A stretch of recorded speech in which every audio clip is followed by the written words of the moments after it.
Good afternoon and welcome to Latimer Park for this final Evo Stick League South Central Premier Division League Central Premier Division game. Kettering Town the Poppies against Stratford Town the Blues. You'll be able to hear this game live here on Poppies TV. With me this afternoon is Mr. Paul Cook. How are you? Absolutely average. Absolutely average. Absolutely average, as usual. Hopefully, after the game, we'll be able to speak with Marcus, but we won't be broadcasting that. We'll get some thoughts out on the pitch, and then you can see it on our website after the match, or I'd say probably after the weekend, isn't it going to be? Yeah, it'll be a little bit later this evening or tomorrow at the latest with the highlights as well. There we go. On Monday, we made the short distance to the AFC Russian and Diamonds, and we won, didn't we? Yes, I do believe it was a fantastic 1-0 win. But it was a win. It was a win, and that's twice we've done that over this season. This season, 6 twice. points. We've only played them twice this season. Only played them twice, we've won twice, and to be fair, I think we should have probably had a few more goals against them at their place. I have to say it was a beautiful afternoon, really. It was nice and sunny. Yes, we were treated rather well, which was surprising, but no, it was a very good win. I think Kettering did a professional job on Rushden, didn't give them many chances, and it was very pleasing to get the applause and the Guard of Honour. We didn't get a Guard of Honour. Yeah, no, didn't get a Guard of Honour from. Would have shown a bit of class. I think you're right. Ed. It would have done. I think rivalries aside, I think that that should have happened, but that's just me being old-fashioned.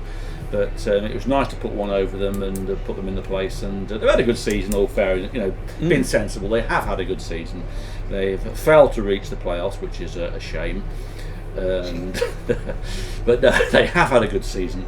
You can say it all you want. You're only convincing yourself now. That is true. But no, in all seriousness, they've had a good season. Sorry. Today we're playing Stratford. We are. Let's see whether Nathaniel Rowe-Turner can get his second goal for the club, because of course it was his first goal that was the winner here on. I'm going to duck down for a moment. Okay. Don't read anything into this. No, what we're doing is we're turning our heater off because it's making a buzzing noise in our ear. But yes, we are playing Stratford today. Nathaniel Rowe-Turner obviously scoring his first goal for the club on Monday. And what a marvellous goal it was. A very good 1-0 win. Was it against It Diamonds? was against Rushden. It was. And FC Diamonds. Mix that up when you get the right name, don't you? Somewhere there.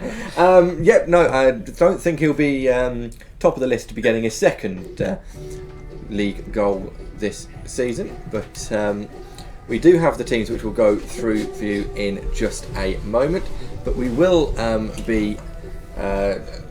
do some plugging as well, so as Ken Dodd seems to have made an appearance. By Jove, that was Ken Dodd just making a brief appearance. You can't see this, which is probably a good job. It's very much an end of season field around the ground, isn't it? Well, yes, it is. It's the final game we'll play in this league. Hopefully, yeah. But we will go through the teams in just a moment. But we'll do a bit of plugging first. DVDs against Charlton Athletic. Yeah, very good. If you're not seeing it, I was there at the game, and for those of you that were there, it's a good memento. And all profits do go to the Tin Hat Fund for that game, selling very well apparently, and that's done by Poppies TV for you all to witness one of Kettering's classic games. Yes, of course, I naturally wasn't there. No, you were even an embryo then? No, nowhere near. Not for another 7 years, really. You were still distance away from even being produced. Oh, absolutely. £10 for that. You can buy those from the clubhouse, or if you're not here next Saturday, then I'm sure if you contact Richard Atkinson or any of the usual channels, they will find a way to get the DVD through to you. It's the full match, it's not highlights, it's the full game from the word go. It's well worth a look if you haven't seen it, and that is good. Of course, let's plug our own website as well, where you can find all the highlights and interviews. www.thepoppies.online.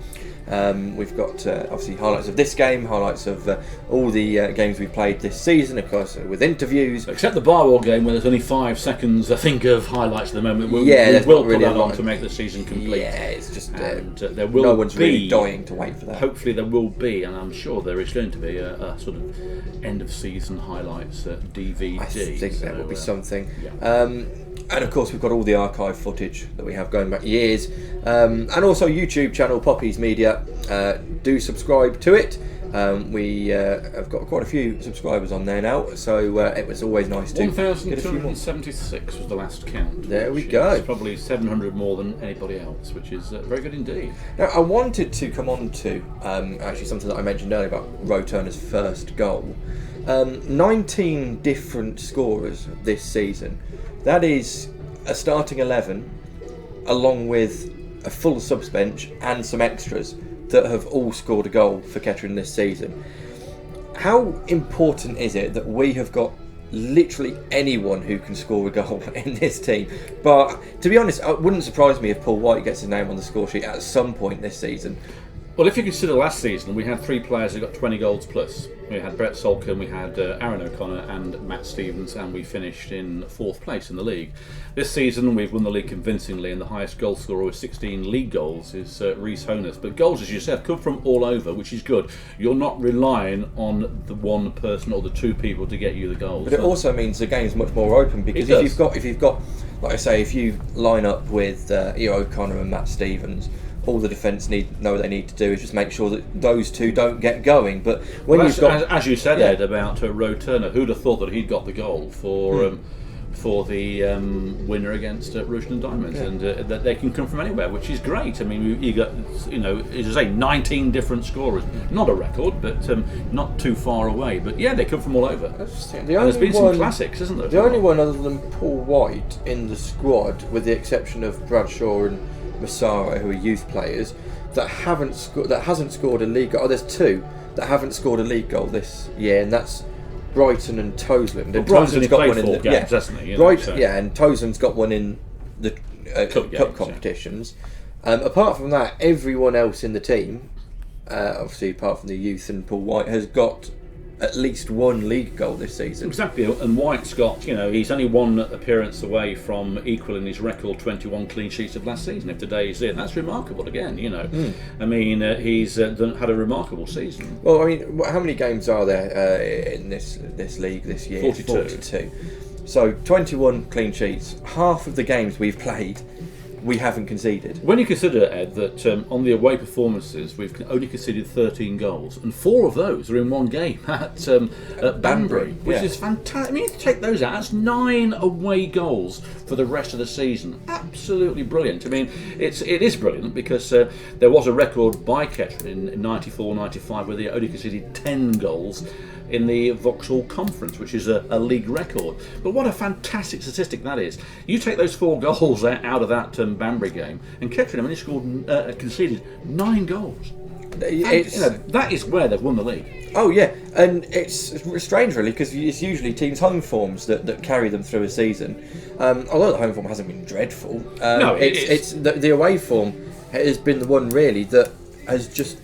I mean, you always say if you can take 4 points off every team, you're doing well, aren't you? You win your home game, draw your away game. But I mean, we were going to places and taking maximum points off. The turning point, and no doubt about it, was the Stambridge fixture away. I mean, to be at 1-0 down with 50 minutes to go, then to get the equaliser from the Kettering Angel, and then that sensational finish by Tom Knowles is just the impetus that the side needed at that time, And from that game, really, although the form has been a bit patchier, win-loss, Stambridge haven't been able to compete. And at the moment, today's game against Kings Lynn, they've been in 2nd place or top all season with us. They could finish 3rd. If they lose today against Kings Lynn, they're going to finish in 3rd place, which would be a disaster for Stambridge. It really, really would be, because that's, they were Well, they were first. They were 4 long points time, ahead of weren't Kettering for a little while until we got our games ahead, and that game at Stourbridge where we beat them 2-1. That was the turning point, the catalyst, I think, really, of the season. Marcus might disagree with that, but certainly it's a very poignant game, that 2-1 win. You know, and some of these last-minute goals that we've scored, where the team hasn't given up, it has been fantastic. You know, and it is so good to score a last-minute winner. I mean, we've had our trousers at half-mast almost with the excitement, and it's fantastic for the club and supporters. It's nothing like winning a game with a last-minuter. Well, yeah, and it stops people leaving early as well. I mean, in Kettering's case, it should be. I mean, looking at the TV the other night, you know, how many fans leave the ground 10 minutes or so because of travelling, and they miss that some is vital the action. Absolute. That's probably my biggest bugbear for football fans, is leaving a ground early when there's still something to play for. I can understand if you're 3-0 down with 2 minutes to go, you're probably not getting back into the game. But if you're chasing a game, you need one goal, or even if you're winning, leaving a game early to beat traffic is. Really, you should be factoring in travelling time into your day, unless there's a good reason. At the end of the day, I'd like to say for the 90. Well, we have to, but if we were supporting the side, which we do, as we are fans as well as workers for the club, you know, I think you've got to stay for that 90 minutes and and take the rough with the smooth, as they say. Definitely. But looking down at the table, then it's still not really settled for Stratford as to none of the playoffs really are actually confirmed yet, are they? I mean. Stourbridge and Kings Lynn both will have the home advantage, but who they will be playing relies on today's fixtures. Like you say, we've got Stourbridge against Kings Lynn, so if Kings Lynn beat Stourbridge, they will go into second place. But then Stratford are playing us, are only 1 point behind Alvechurch in third, which means that potentially we could have a situation where Stratford finish fourth and still play Stourbridge away because Stourbridge have lost to Kings Lynn, so it could still be as it is, just in different positions. Of the sides that are making up this league, for me, I'd say that Alvechurch on the last performance down here were the strongest. Stourbridge were a good side, but we dealt with them quite easily. Kings Lynn, hopeless in the first game, and just an average team in the 0-0 draw away at the Walks. Stratford, well, we beat them 3-1 under different management. This afternoon's a different situation, but for me, I'd like to see probably Alvechurch do this. Although it'd be nice 6 points against Stourbridge if we could next season. But who knows? I mean, the game to watch out for, really, beside that, is the Weymouth-Taunton scenario, because next week we've got the Champions Shield here at Latimer Park, which is the same day as the presentation of awards. And Weymouth were running away with the league, weren't they? But they've since been pegged back by Taunton, and there's 1 point in it. Yeah, sorry, You're grinning, yeah. I'm questioning the music choices outside in the ground. I'm not too sure Total Eclipse of the Heart is the get up and go song we want before a football match, but there we go. But yeah, it's still not confirmed. It's confirmed that we will be here next Saturday, but who we're against, Weymouth have arguably got the easier game. But like you say, they have squandered what was quite a sizable lead. Yeah, they've only won, I think, one of the last 4 games, where Taunton have won all their 3 games and are just 1 point behind. And the form guide would go with Taunton. But you never know. I mean, it's difficult going to Weymouth. We don't do well at the Bob Lucas Stadium. It's a big, imposing ground. It's a very, very big pitch. Farnborough, it depends what Farnborough side turn out, of course. And Taunton have got Basingstoke, I think it is, isn't it? And it's going to be interesting to see if we get down here. But I'm more concerned really about today's game. It'd be nice to see it. I mean, Kettering, if they lose today, that's 3 home games on the trot that they would have lost in the league. They haven't done that since 1996, so we don't really want to go down that avenue. But Stratford, looking at the team here, they have left out quite a few big names because they've got the playoffs to look forward to. And it's very, very complicated. I'm not going to go into the playoffs, but certainly it's not as bona fide as it used to be. If you win this section of the playoffs, and you've got to win the next section as well, and hopefully win that, so they can actually win their playoffs and still lose out. So our playoff finals are actually a playoff semi-final. Exactly. And then the winners of us and the Southern League, will then play each other to see who actually goes up. Let's go through the teams though, whilst we've got a moment. Kettering Town line up like this: number 1, Paul White; number 4, Brett Salkin, captain; number 5, Gary Storer, 7 Lyndon Meikle, 8 Aaron O'Connor, 10 Ben Milnes, 11 Rhys Honis, 12 Dion Kelly Evans, 14 Marcus Kelly, 18 Nathaniel Roturn and 19 Craig Stanley. On the bench, number 2 James Brighton, 3 Ben Toisland, 6 Michael Richan, 17 Ben Bradshaw and 20 Joe Massaro, just as there is a presentation happening out on the pitch for the Vets. Yeah, they won their league with aplomb by 1 point over Kettering FC, and very well done indeed to the Vets. They'll also be there on the presentation awards, but they lost in the final last weekend. I think it was the weekend prior, and they have one more final to play, which is the night after the presentation awards. So we are giving their award out very early on in proceedings, if that is the first award, so they can go home and get some valuable sleep, or in some case some valuable drinking, depending on how. But yeah, fantastic for Kettering. We've also got Kettering Nomads, who are a local side. They're in a final. And yeah, it's been a good season for Kettering Town teams and Kettering teams in general. Rugby team have been fantastic as well. Hopefully there might be a joint sort of bus trip round town, which would be quite nice. We can all throw rosettes or crisps at them, depending on where we are. But who knows about that one? But that'd be great if we could have a combined presentation through the town, bus stop tour. Yeah, would be nice with the rugby club, because it is a fantastic feat that both sides have gone through here. If there is anyone listening or watching from Stratford, this is your team. Number 1, Rajan Shergill, 2, Cody Fisher, 3, Lewis McDonald, 4, James Fry, 5, Jack Coates, 6, Thomas Fishwick, 7, Kean Williams, 8, Roman Faulkner, 9, Robert Singer, 10, Daniel Creaney and 11, Kai Williams. On the bench, 12, Lewis Wilson, 14, Ross Etheridge, 15, Will Grocott, 16, Christopher Cox and 17, Owen James. Yeah, quite a difference there for the Blues. They're obviously looking at the playoffs in mind. There's no Wilson Carvalho in the side there, and Grocott and Lewis Wilson are on the subs bench. So they're looking obviously to cement their playoff position, and probably rightly so. This is a non-fixture in many respects for both sides. Just a pride one for Kettering, and Stratford just need really to go through the motions and try and it's all about resting players. It is, resting players, because they could have 3 more games yet, which is remarkable when it comes to the end of the season. You've still got 3 more to go, and Kettering have got 2 to go. This one, obviously, and the winners between Weymouth and Taunton. We'll bring you that when we can. Today's match sponsors are Essity.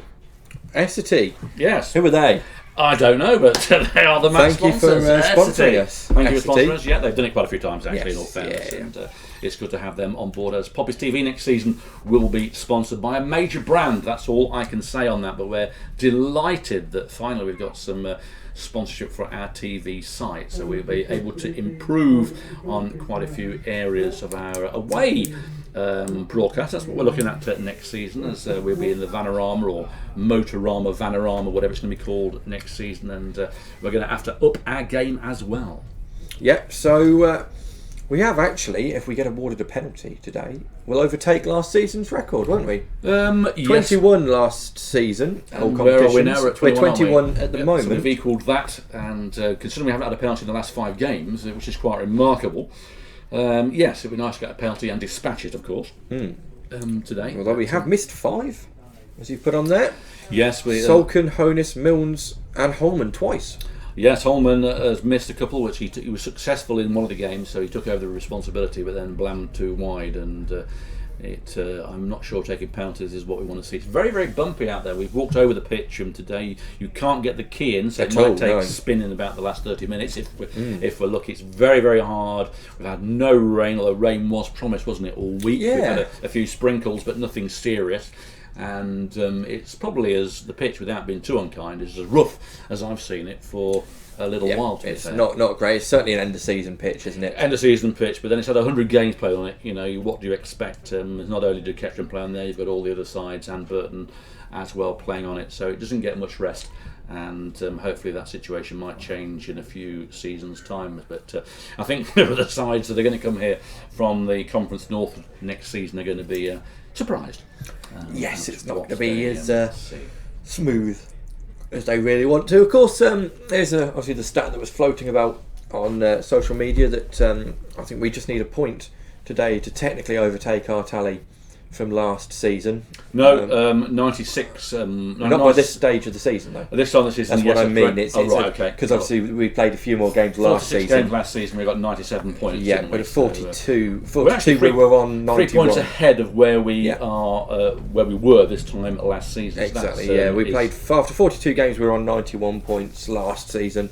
So a point today will technically beat our tally last season. But we've also got another record for the club this season. 16 away wins is a record for the club, and that is fantastic. Marcus Law's also got the record of 19 home games last season. That's also a record. So Marcus Law pulling out the records for the Poppers with his team. Brett Salkin, of course, with his record this season. Post-match, he's post-war, should I say, player to win 3 titles with the Poppers. I think if you go back to the 1920s, there may be 1 or 2 there that may have won 3 titles, but then they're only playing 14 and 16 games as opposed to 42 and 46, and I think it means a little bit more for Salkin than maybe some of the players in the 20s, but remarkable even so that Salkin's still going strong. We've seen photos of the recently of the Blue Square North win with the trophy being presented there, Salkin in there with his bottle of champagne once again because it's free. Yeah, I think they open his wallet, and I mean this wallet has and then of course mythical wallet. Last week there's the photo of Brett Salkin with a bottle of champagne. Well, once again, yes, because it was free. There was rumour that he poured around, but I'm not having that. I didn't see it. No. Well, we were in there for quite a while after. Yeah, I mean, I even questioned Brett about it in the past, and he's always been very, very sort of furtive about it, very sort of close to his heart about his wallet. So hopefully one day we might see something happen. That we'll bring you that news if it does. It's major news. Who cares about who's sponsoring the club if Salkin gets his wallet out? That is extremely good news, isn't it? Well, I don't want you to shoot off just yet, for the pure fact that I don't know how long you'll survive up on that gantry today. Yes, who'd have thought the weather? I mean, last week it was shorts, t-shirt, flip-flops, hat, sun cream, and now it's back to winter wear and it's being blown off. Well, yes. I think we can say that. Yes, it is very, very windy out there today, and it's going to be quite difficult to play football in, but we'll try anyway. But I will allow you to jump off. We've got about 8 minutes until kick-off. You'll be okay for 8 minutes, yes? You'll be fine? Yes. Yeah. I will leave you in peace and go and brave the elements upstairs as Richard Atkinson just comes in. What a sight that is. I've seen quite a few things, but that is impressive. So we will be joining Paul and Richard and Gary, Matt, and probably myself and everyone up there who dare go up the gantry today to, I think, harness ourselves onto the scaffolding. Is that euphemism? Yes, it is, yeah. But 7 minutes just over until kick-off. And we have Kettering Town, the champions, against Stratford Town, the playoff clinchers, who will be looking eagerly at other results to see who they will be playing in a couple of weeks' time in the playoffs. Of course, Stourbridge play Kings Lynn today. That will determine who finishes in second place.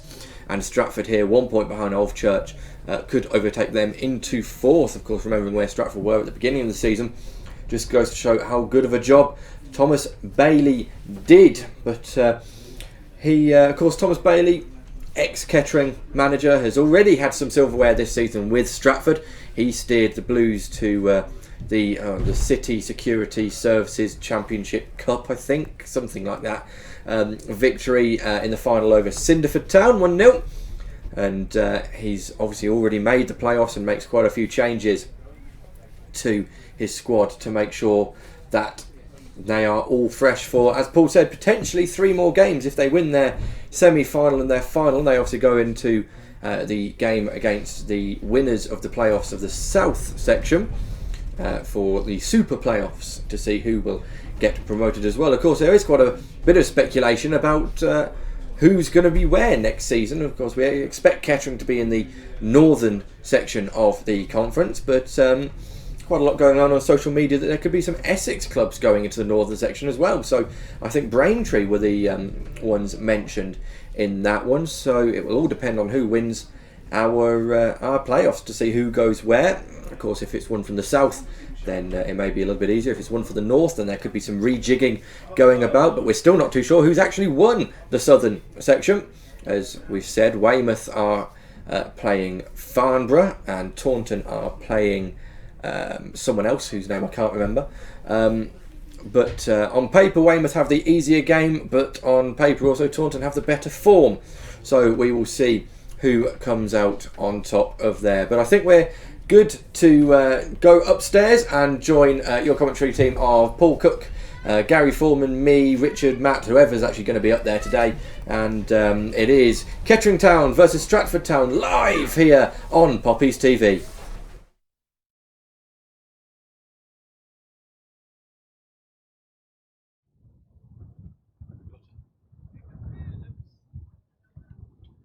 Hello there, yep.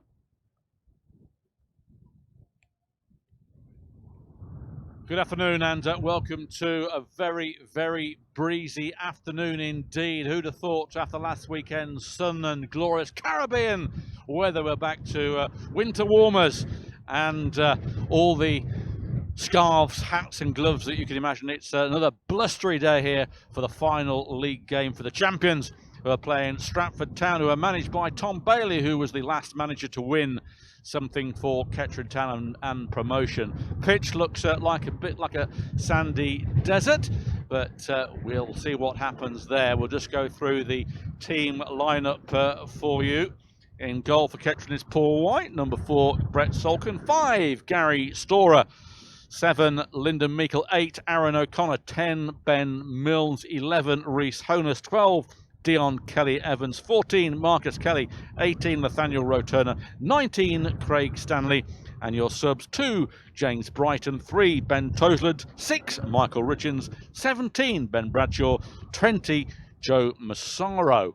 And the Stratford Town teams, captained by James Fry, is Rajan Shergill is the goalkeeper, 2 Cody Fisher, 3 Lewis McDonald, 4 to say James Fry and captain, 5 Jack Coates, 6 Thomas Fishwick, 7 Kean Williams, 8 Roman Faulkner, 9 Robert Singer, 10 Daniel Creedy, and 11 Kai Williams. And the subs is ex-Poppy, 12 Lewis Wilson, 14 Ross Etheridge, 15 ex-Poppy William Grocott, 16 Christopher Cox, and 17 Owen Williams. This afternoon's referee is Oliver Mackley, and his assistants are Gary Lord and Minash Gupta. With me up here in this breezy Arctic conditions, it's not Ralph Fiennes, but it is Gary Foreman. I feel like Ralph Fiennes today. It's we're on the north face of the Eiger here with the wind right in our faces on the gantry. We're standing for now. We might be sitting later if it gets a bit windier, but it's a fairly sparse crowd, I think it's fair to say. Well, I was going to say, my first observation when I came up on the gantry is how poor the crowd is. Considering it's the final game of the season, not very good conditions admittedly, but not into the 900s or 1,000 that we were hoping for. We'll bring you the attendance later, but it's extremely bitter. Well, it is for up here because it's colder up in the gantry, it is downstairs, but it's still a very, very... Matt Spearman looks impressed on the camera. He's got it strapped down with gaffer tape around his legs. It looks like something from a porn movie. You know, Paul. I wouldn't know, how dare you? But the mascots are out there with the Kettering Town flags like last weekend to welcome both teams onto the pitch. I can see Marcus Law there with both of his little kids, that's Ava and Sophie. They're there, they've been here for the last few weeks. Stratford coming out as well, Kettering playing in their blue and black stripes as normal. Blue and black. Let's try red and black stripes as normal. That glass of orange juice was interesting, wasn't it? And Stratford playing in blue and black with a diagonal white stripe across their fronts. Quite a change, though, with the Stratford side. Very much so. We noticed when they were warming up how young they looked.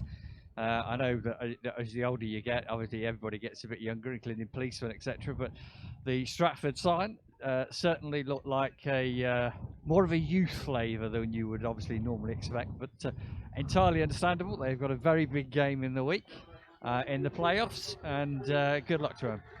Teams come on to Latimer Park and they stride on there, as I say, Stratford in their blue and black, Kettering in their traditional colours, and as Gary Foreman said, a much changed Stratford side. They got one eye on midweek, the playoffs, And Kettering don't have to go through that delicate sound of thunder. It is a very, very strange way that the league is going this season with this playoff. Thank goodness we're not in that. And it's even worse if you're the division below.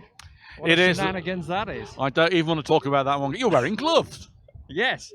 And I got a bubble hat on, the same as you. Well, I've got the ball hat on, needed in these conditions, as Lewis Wilson, former Poppy, trots over to the away dugouts. Lewis, of course, has played for Kettering, scored a hat-trick against Hitchin many seasons ago on Boxing Day, one of the very few players to have done that.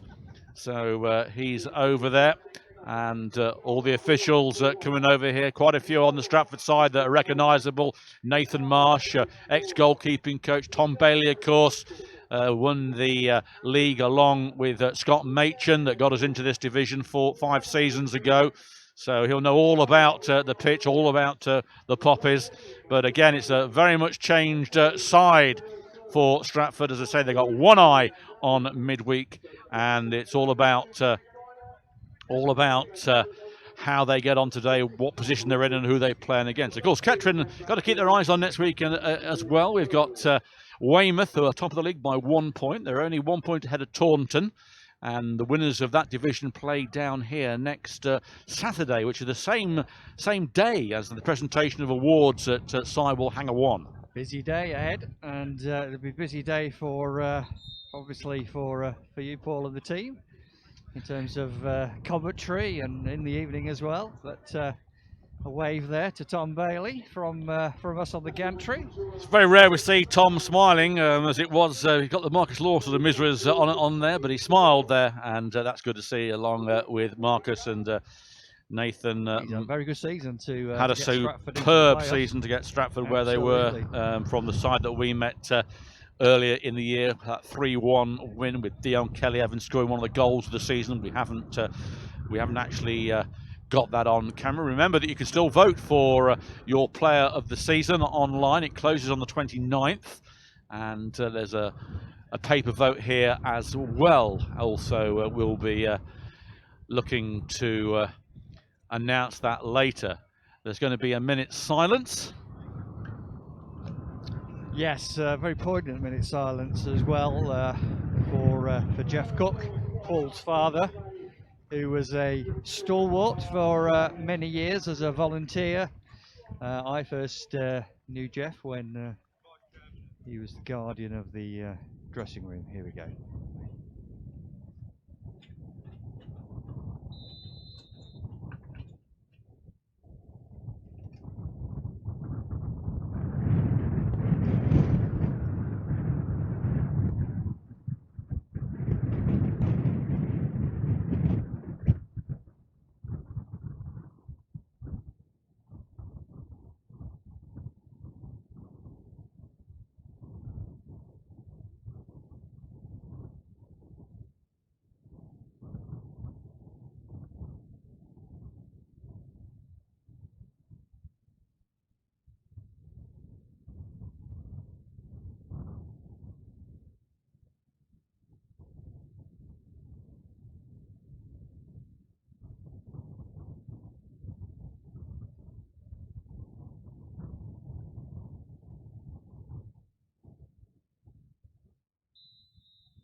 Impeccably observed minute silence there for Jeff.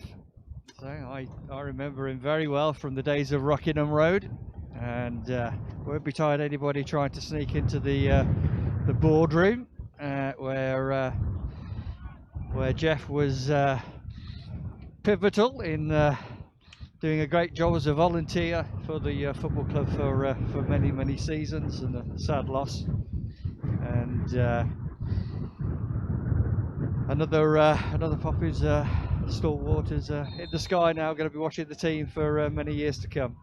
Yep, and well, he'll be looking down on this one, and the pride he will have obviously of the team winning the league, and obviously what his son's doing with Poppies Media is absolutely incredible. Absolutely. And I'm sure he couldn't be proud. I never met him, but if he's half as good as the stories I've heard about him, then I've got a pretty good idea of what he was like anyway. Yep. he's a good, great football man as well, not just at Kettering but at non-league football as well. So yeah, he'll be sorely missed, and obviously we've passed on our good wishes to Paul. But we're underway. We are underway, and the ball is back into the Kettering half, and it is a goal kick as Craig Stanley marshalled the ball away from the onrushing Stratford man for Paul White to come out. Didn't pass the ball back to Paul White though, notice. That was forces Paul White to come out and retrieve it. He won't mind that, he'll keep warm. He can have a little jog. Well, I think it is. It's like we said in the studio, it's a far cry from the last Saturday and Monday. T-shirt and shorts last week. Yep, sunglasses, sun cream, and now it's back to gloves, hats and scarves. Windproof layers. Yeah, and it's also just started to spit down with rain as well. Solcombe wins the flick on to Gary Storer. Storer plays the ball through. It's going to be just too much for Rhys Honus, and it goes straight through to the Stratford Town goalkeeper, who bowls out to his left, goes down the line, and Solcombe plays the ball out of play for a throw-in. Very young Stratford Town side. The majority, certainly at least 3 academy players in there, I know. I don't know whether they've added any more since they made that announcement, but they will have their eyes on the playoffs firmly. Kettering, of course, will be using this as a chance to go home happy, but the ball's in the box here, and there could be a chance for Stratford. It's with the number 9. It's bouncing around, and it's gone out for a goal kick. Well, the ball was played out towards the right-hand side, and it was put back across goal, and it was just behind the number 9, who had a shot, and then I think Paul White saved it, and then it got caught up somewhere and a tangle of legs before it came off him, eventually out for a goal kick.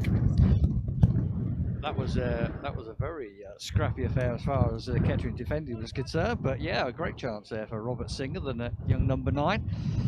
And it looked as though he was going to bundle the ball in, but I think it was Roe Turner that managed to get his body in the way and just prevent it from going in. So yeah, early scare for Kettering. It just goes to show that Stratford haven't come here just to sit and have a cup of tea. They're here to win the game, even though they're much changed. And well, like I say, they have actually still got a chance of finishing 4th. So if they win today and who's above them, Alvechurch fail to, then they will overtake Alvechurch. They will. They'll still get an away draw, though, in the playoffs at Kings Lynn or Stourbridge. And, of course, those 2 teams play each other today. So you can't really predict where they're going to end up anyway, whether they finish 4th or 5th. So we could be in the situation where the playoff fixtures are the same as what they look like now, but the teams have actually finished in different positions. So it could still be Stourbridge at home to Stratford as it looks now, but Stourbridge could have finished 3rd and Stratford could have finished 4th. Yeah. As the ball goes through, poor Rhys Honus is underneath it, well out by the goalkeeper, got there just before Honus managed to get something on it. Dion Kelly-Evans playing in a position he played in for the second half of the AFC Diamonds game, which is sort of a holding midfield role in the centre. Now it's Honus on the right-hand side. He's got the number 3 in support of him. Honus is battling away in the corner on the right-hand side of Kettering's attack.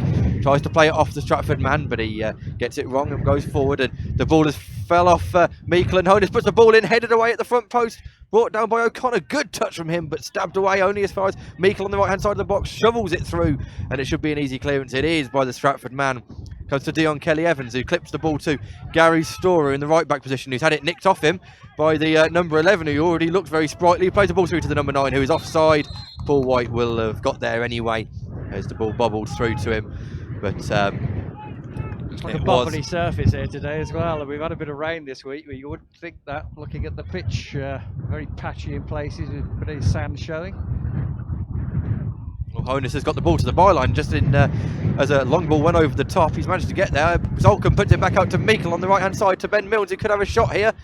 He does it, but cannons off the foot of a Stratford player back to Milnes, and then Kelly-Evans puts a high ball in towards the far post for Marcus Kelly, who wanted to shoot. No, he cuts back onto his right foot. Now onto his left again. Tries to put a ball through. It's bounced off the number 7 and out for a throw-in for Kettering. Good move that from Kettering, and they'll keep the pressure up with Marcus Kelly. Kelly then looking for an option, playing in the left-back position today. Plays it to Ben Milnes down the line, right on the byline now in the corner. Back to Kelly. Kelly pings it into O'Connor on the edge of the box on the left-hand side. Now Kelly puts a low ball in. Oh, and the number 6. I don't know whether he got the shout from the keeper or not, but he should have really left that for the number 1. but no, he stabbed it out of play to make sure. Yes, well, good corner though for Kettering, which Ben Milnes trots across to take. He's going to be swinging it in on his right foot. No, he takes it short to Kelly. Kelly back to Milnes, and he's over hitting the pass, and what a waste. Yeah, I mean, in all fairness, the ball was bobbling horrendously towards Kelly. So his first touch was poor, but the pass towards Ben Milnes wasn't great either, and there's no real excuse for that one. No, it just goes to show you the amount of rain we've had this week, but it looks as though it needs a swimming pool emptying over it, this surface, to be fair. Yeah, it's a great ball from Ben Milnes out towards Gary Storr on the right-hand side now, deep inside Stratford's half, tries to come inside. The number 11 again is doing well. Meikle now goes past that 11 into Storr in the middle of the park, puts it through to Honus, who takes a touch, plays it through to Lyndon Meikle on the right-hand side, takes a touch now, ball put in low and cleared away at the front post. Will it be kept in by Stratford? It is, and only given away to Storr, though. Storr plays a high ball to Ben Milnes on the right-hand side. Milnes clips it in, headed away. Storr wants to get on it, cleared away by the number 4. The 10 is underneath it. Takes a touch, hassled by Kelly Evans, and eventually away it goes. Stanley nods the ball calmly to Roturn, who then completes the move by playing it back to Paul White. Paul White out to Stanley. Stanley plays a high ball. Storr is going to be onside. It's a great ball from Craig Stanley, and Storr does get on the end of it on the right-hand side of the box, puts it in low. Oh, it's not a good clearance, and Solkin takes a touch, shoots. Good save by the keeper. Wonder whether Solkin maybe should have taken that first time, but a good save by the goalkeeper. O'Connor recycles it back out to Kelly. Kelly puts the ball in, headed up and not away by the number 4. Then the 8 completes it towards the 10, and I haven't got a team sheet at the moment, which is why I'm just saying numbers. And then Stratford come away again. That should be Roturn, although he's in a foot race with the number 7, which Roturn is going to win. But Paul White's been, the option was closed down, and it's forced him to put a poor clearance to the centre of the park. Handball shouts say Kettering, not given. And the 10 will have a chance here. Leans up, and it goes high, wide, not very handsome, and doesn't really go very far towards the goal at all. Yeah, good chance for Brett. I thought he was going to take it first time myself, but he chose not to. Took the touch, got his shot away, and it was a good right leg stretched out from Shergill in goal for Stratford this afternoon. Is that a racehorse? Diverted. No, that was Shergar. Ah, that's the one. He's still missing. So no, it's Rajan Shergill in goal for Stratford today. But yeah, that'll do his confidence a whirl ago with a good save early doors. Yeah, he looked a little bit shaky when that corner was given away. Like I said, I don't know whether that was actually his fault or not, though, whether he gave the shout towards the defender and the defender ignored him, or whether there was no communication. But he survived it, and Stratford now have a throw-in on this near side. The number 3 to take it, Lewis McDonald, on the very sandy touchline down there. Oh, that's hit. That's the second time in 2 games Ben Milnes has been hit square in the face with a football. Happened on Monday, and it's happened again today. He's doing a Julius Caesar now. In for me. Well, they've all got it in for me.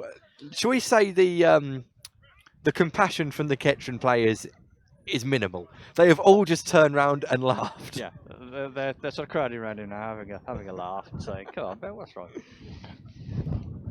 But yeah, that would have, it would smart a bit,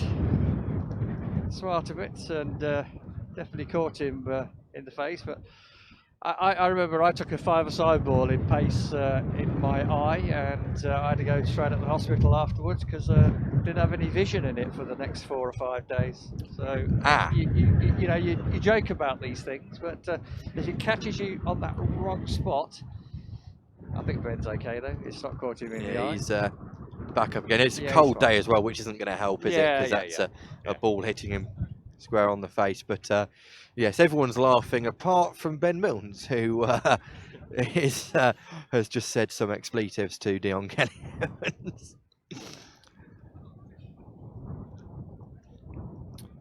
He doesn't look too happy, Ben Milnes, really. Oh, there's a wry smile from him towards Richard Laffrey, though. I think he said, that's 2 games running now, boss. Yep, I know. He's a targeted man, Ben Milnes. And again, he is quite close to the ground, so it doesn't take the ball too high to travel. We did notice before the game, mascots-wise, Dion Kelly Evans, his son, is already pretty much as tall as Dion Kelly Evans. which is well, if he's going to be as good a player as his father, then I think we've got to keep tabs on him. Yeah, and his uncle as well, of course. Kelly Evans, his twin brother, plays as well, doesn't he? Nuneaton, yes, I believe. Yeah. Does he play the opposite side? Is he a left back? And Kelly Evans is a think right back. Is it like the Fabio I think he is Raphael left, yeah. thing that United had a while back with the two Brazilian twins who played either side of the defence? Ball's been played forward long anyway. Solkin can't get there. Cleared away. Kelly nods the ball back to Roturner, who's got time to bring the ball down. The hero of Monday, of course, Roturner. First ever goal for Kettering, 19th different scorer. What a game to get it in as well. Beat the noisy neighbours, scored a nil. Good finish as well, actually. Right-footed across goal, in low into the corner. Kelly, well, he looks at the ground. I'm not too sure what happened there. He's had a few ground difficulties today, but I say it's an unkempt surface, I think we can safely say. But you know, I don't think we've lost a game really because of the surface today in terms of this season, in terms of waterlogging, so we can't be too critical. Ball's back in play with Kelly, who just loses out to Stratford on the far side. It's good 1-2. Being shepherded away from Kelly Evans, though, who's given the free kick away. Manhandling. He was nibbling at him a bit too far, wasn't he? It was James Fry, the number 4. So this will give Stratford a chance. On the far side, fairly near the corner flag, to whip in across, test this Kettering defence with this gusty wind.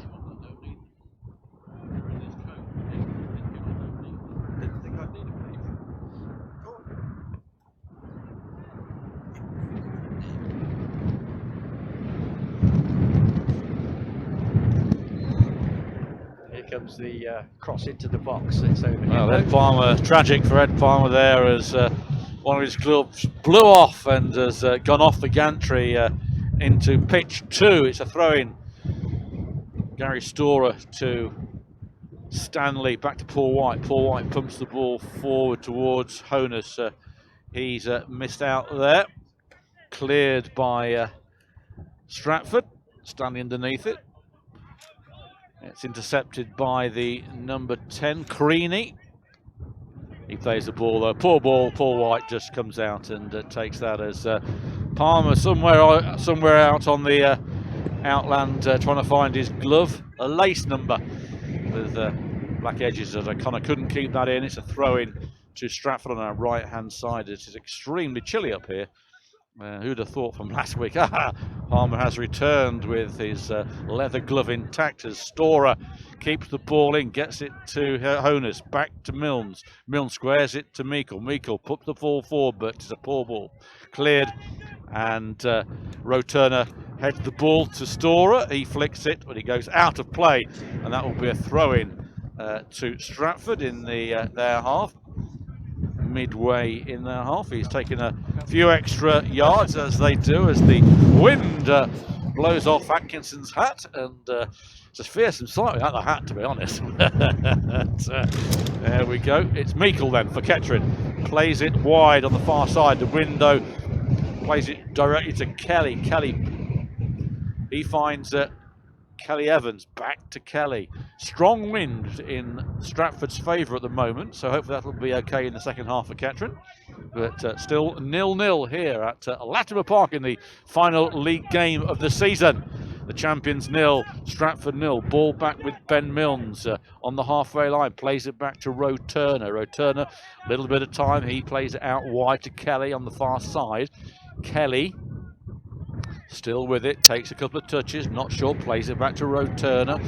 Roturner wide here to Stanley on this near side. He takes a heavy touch, but he does beat the number 11. He finds Milnes. Milnes flicks the ball forward. Now Solkin has got some space here. Solkin plays the ball forward. It's a poor ball though. Out comes the goalkeeper Shergill, and danger averted. Solkin, I think, got a rush of blood there, and wasn't really on top of his youthful former from the past. No, just overhit the cross a little bit, but nice to see Breck making a run forward. He's had a busy few weeks coming back into the team. Obviously, Declan Towers is injured at the back, which means Roturner's in, but we've got a chance here. It's Honus away now. He might try a shot. He's got there. It's what a goal from Rhys Honus. Well, that remarkable goal, wasn't it? You said he got a chance here. He ran onto the ball. It was a one-on-one really with the goalkeeper. He could have squared the ball over to O'Connor, but knowing the form that he's in, he gets his 21st goal of the season, 17th of the league. The Poppies take the lead, 1-0. Yeah, it was just a simple chance out of nothing, really. And all of a sudden, the ball came forward, and there was a parting of the ways in the Stratford defence. And Rhys Honus needs no second invitation. He's got the pace to get past the defenders. And as you say, it was then a debate whether he was going to pass or whether he was going to shoot. And he shot, and it was the right decision. 1-0 to the Poppies.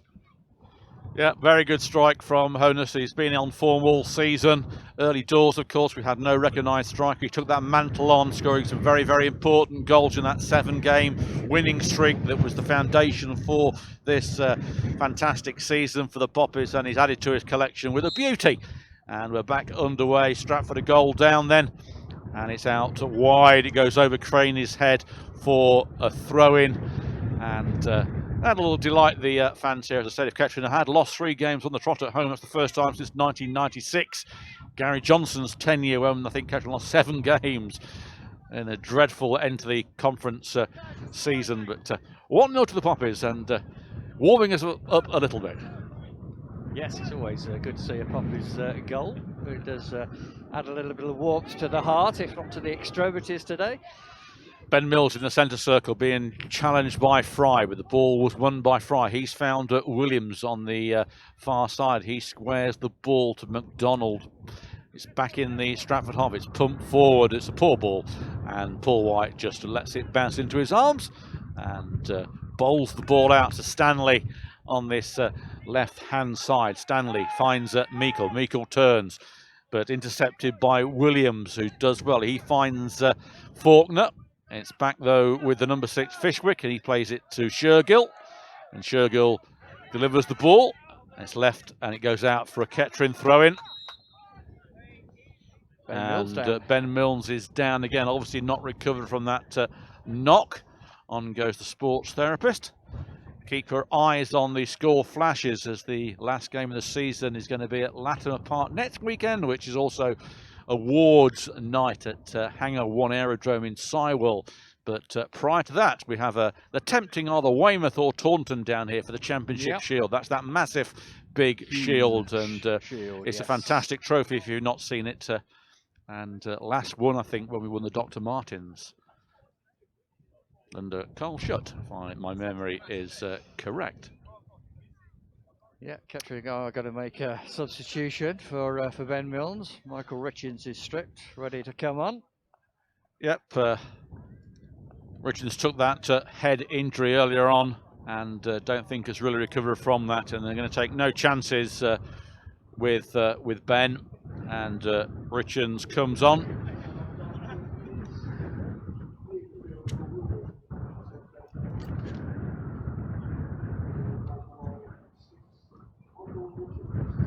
So Richards on down here. Ben Mills is still being attended to on the far side. Referee looking over it. He's up now. He's being escorted off. So an early change, enforced change for the Poppies.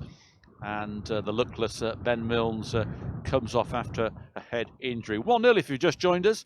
You're listening to Poppies TV Audio with myself, Paul Cook, and Gary Foreman. You heard Ed Palmer earlier on. He's trying to find some of his clothing that was blown off from the gantry. We've got a freezing cold Matt Spearman up here on camera. Try that excuse with the judge. Yes, other excuses and defence attorneys will be necessary. But Ben Mills comes off then, and Richards comes on. It will be a throw-in to Stratford when we get underway, and that's going to be Kai Williams with it. It's halfway, and he throws the ball back sportingly, and that goes to Stanley. He squares it to Roturner. Roturner moves forward. Of course, Roturner scored the all-important goal last weekend at AFC Rushden and Diamonds, but Kettering completed the double over their rivals. Got to say double, and dancing is actually happening on the gantry. I mentioned that, but it is Stanley now with the ball, plays a long one towards Honus, the goal scorer. He flicks it to Meikle. Meikle takes a touch.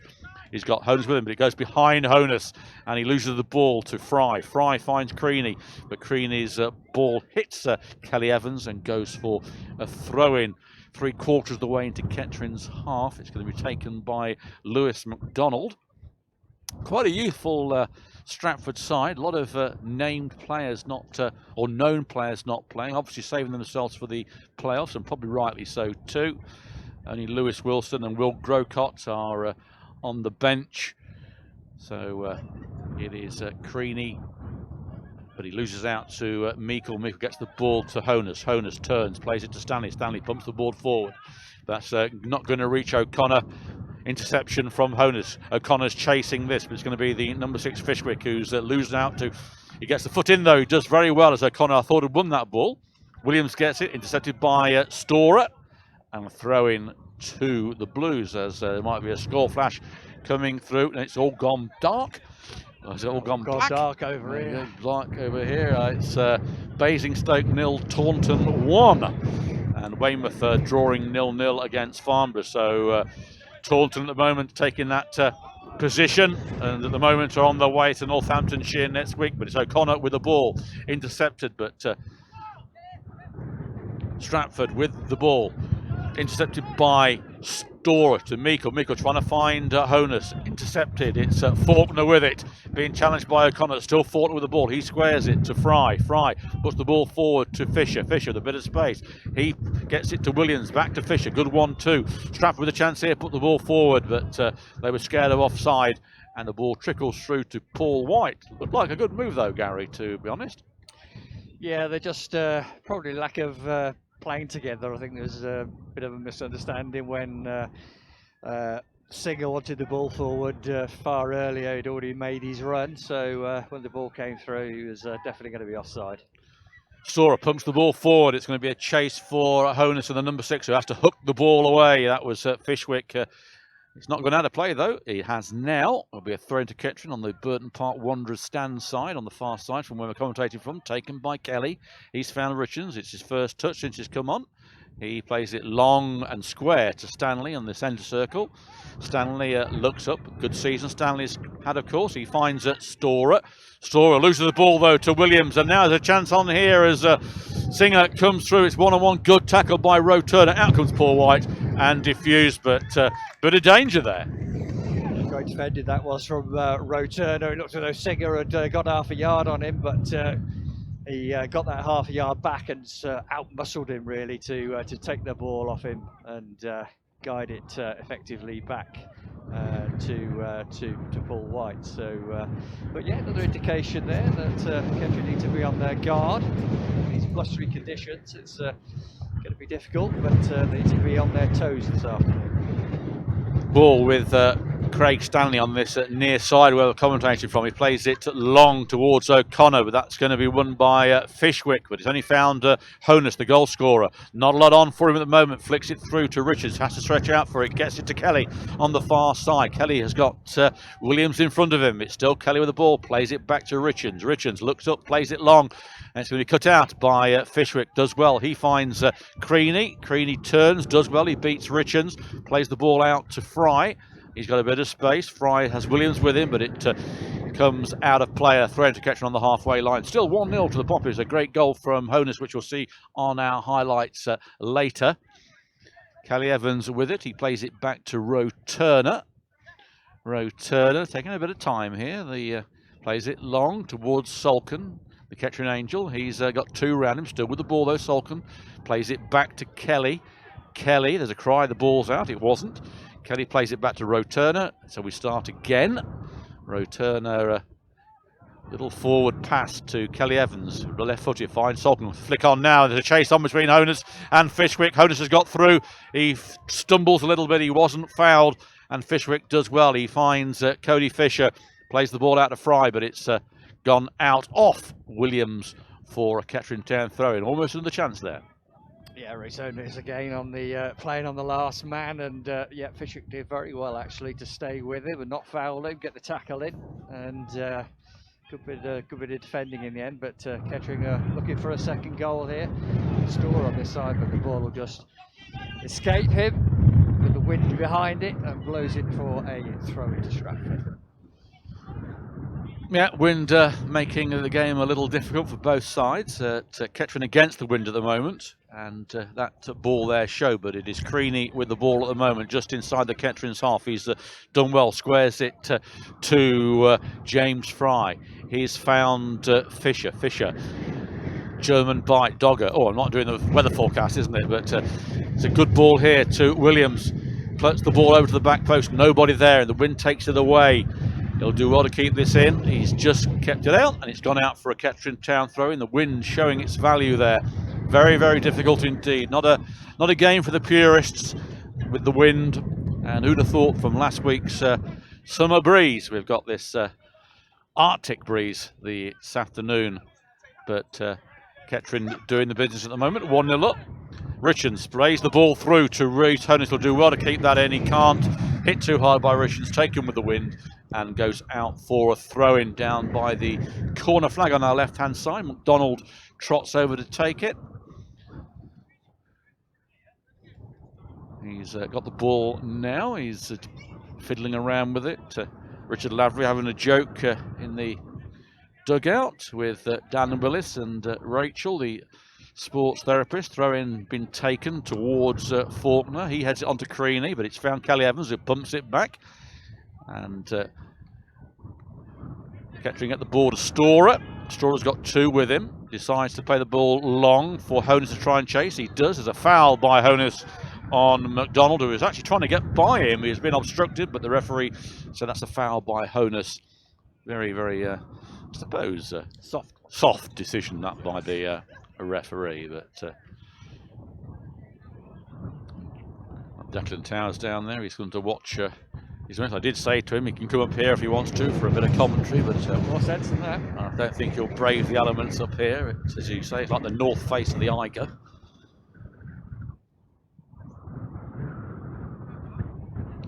Shergill, the goalkeeper, then with the free kick, plays it, goes out of play. The wind takes it. Creaney couldn't keep that in. The throw-in with Storer at the moment. He's found Meikle. Meikle chests it on the head. He's got two round him. Loses out to the number 8. It is Williams, though, with it. He loses out to Kelly Evans. Kelly Evans squares the ball to Kelly. Kelly now with a bit of space. Flicks the ball through to O'Connor. O'Connor is in front of Coates, but Coates gets the better of O'Connor. Finds Fry. Fry tries to get the ball to Williams. It's done well. He's flicked it through to the other Williams. That's Kai and Kyan. We've got Williams here. The Williams sisters, we can call them, can't we? As the ball has found Meikle. Meikle takes the touch, does well. The little nibble there by Faulkner. He's found Richards. Might try a long range. It does. And that is low and wide. Almost knocks Peter Short off his seat. And low and wide, but a shot from Richards. Goalkeeper Shergill gets the ball away very quickly on the far side. Pumped forward. Storer gets there. Creaney comes in with a shot low, and Paul White falls down on it safely on his 6-yard box. Runs out high and blows back in the wind.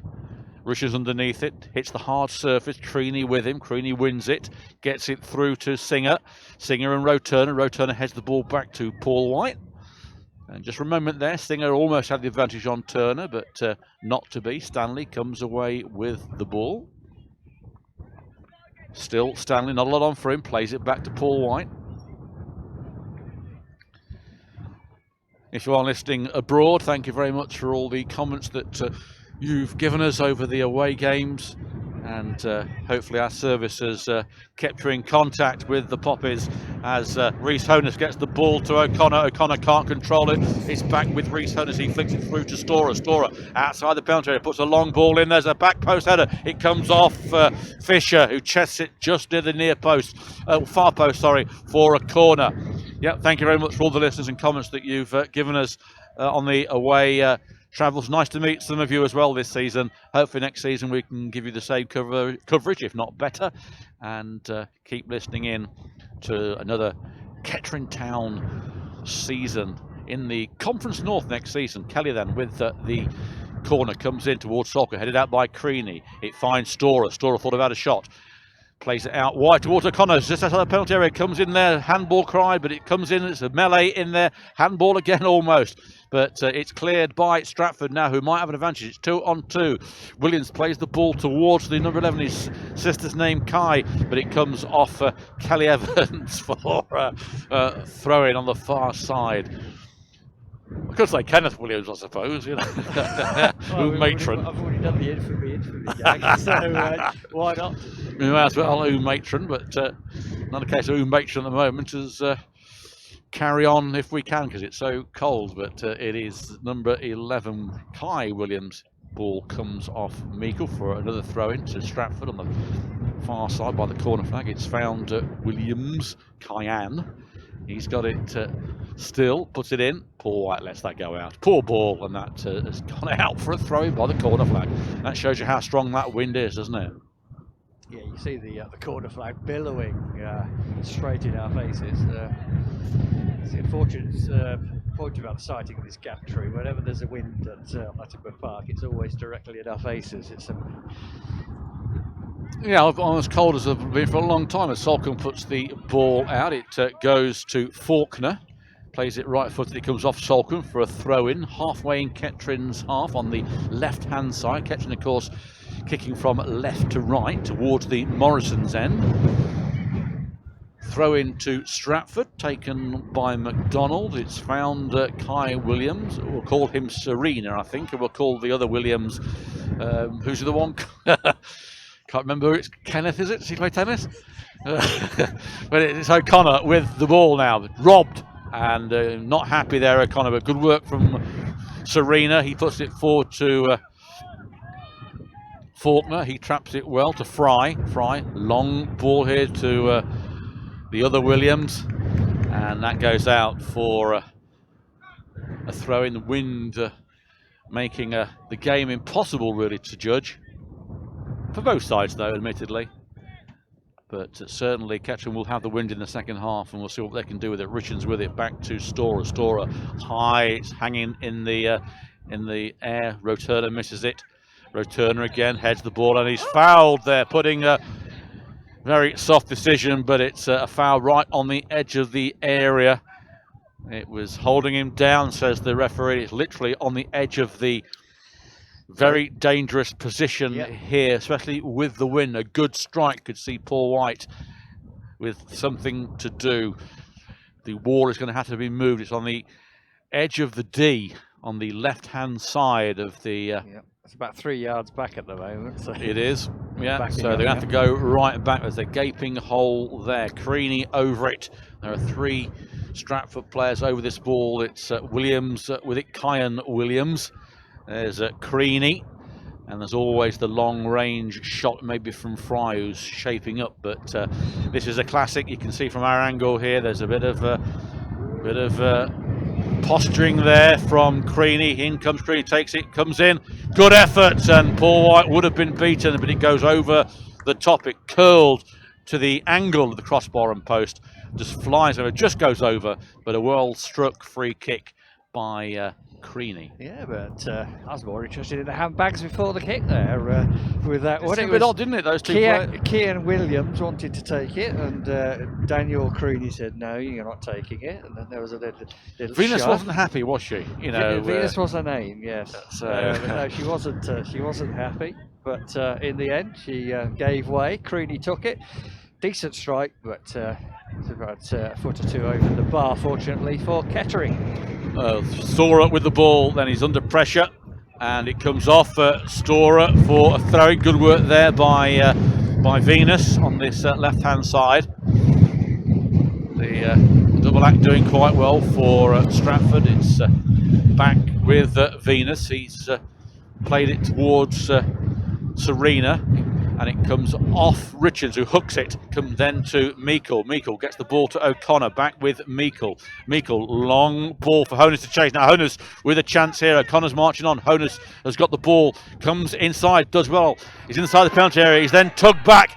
Referee lets it go on, and it should have been a penalty. His shirt was actually tugged, but it is gone for a corner. Honus furious with the referee's decision.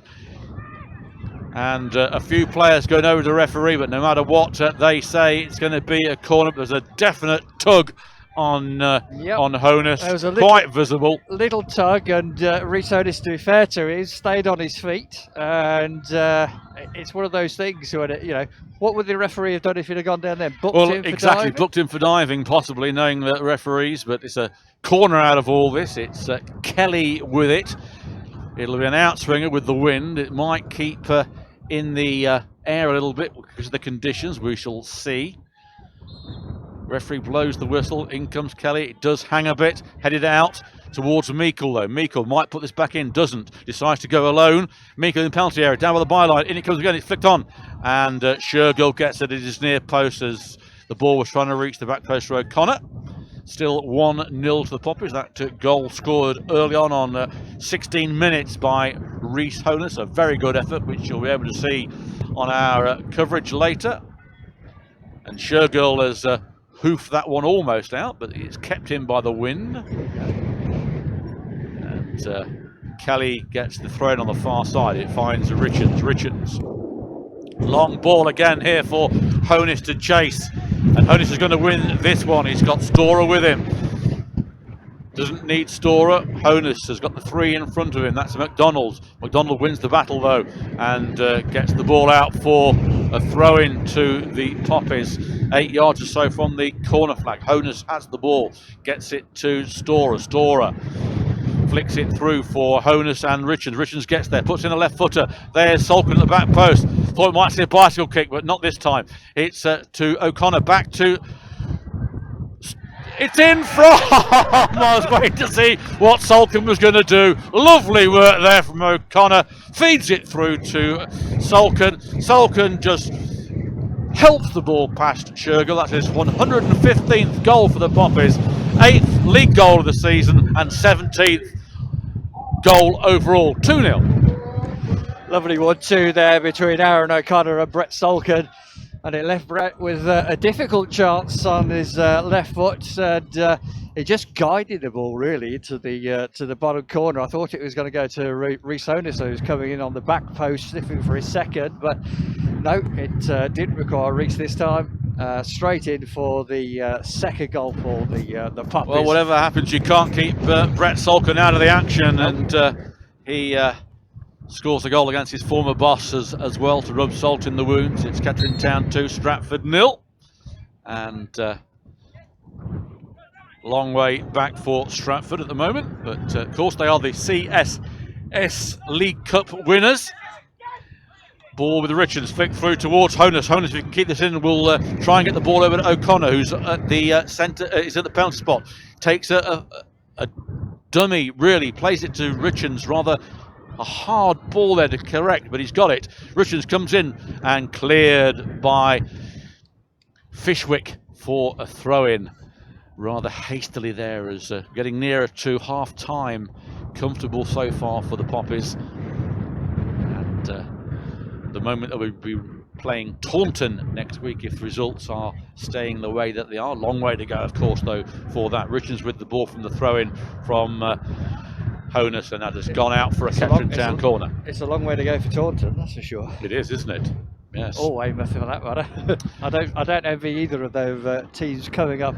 Well, they won't be looking forward to it, that is for sure. Nope. We did it to Merthyr a few seasons ago, and that was delightful, wasn't it? But it is Kelly with this corner for Kettering. And Salkin in there again. Sure, not another hat-trick from Salkin on the final day of the season. But who knows? Kelly puts the ball in. There is Salkin. Gets the ball out to Meikle. Meikle tries a shot. It's not cleared. There's Richards. He can't clear it. Here comes Stanley. And Stanley with a wild shot wide of Shergill. Goes for a goal kick. Anything on target, who knows? But it's a missed time, wasn't it, really? Yeah, that was a defensive hoik there from Stanley. And dragged it, screwed it horribly wide. But yeah, it's been a pretty positive attempt from Kettering today. They're not just going through the motion, they're taking the game to Stratford. They want to end the season with a home victory. Well, it's Kai Williams, though, on the far side, is taking the ball off Kelly, still with it. He's gone down, he goes down with a foul, and foul by Roe Turner. on the far side. Not too far from the corner flag, about 8 yards in from the byline outside the penalty area. So this will be probably an in-swinger, I would think, towards the back post to cause Paul White problems. They had a free Only kick. Kelly in the wall as the wind decides to have another gust at us. Last time they had a free kick here, they overhit it quite markedly, so let's see if they can adjust to allow for the wind this time. So free kick to Stratford then. A good position for them with the conditions. In it comes back post, nobody there. Salkin gets there though, and mopped up by Meikle, who just hoofs the ball away, and it's not going to go out. It's being kept in by the wind. Honus underneath it, gets it to Meikle. Meikle plays it back to Storer. Storer hooks the ball up towards Salkin.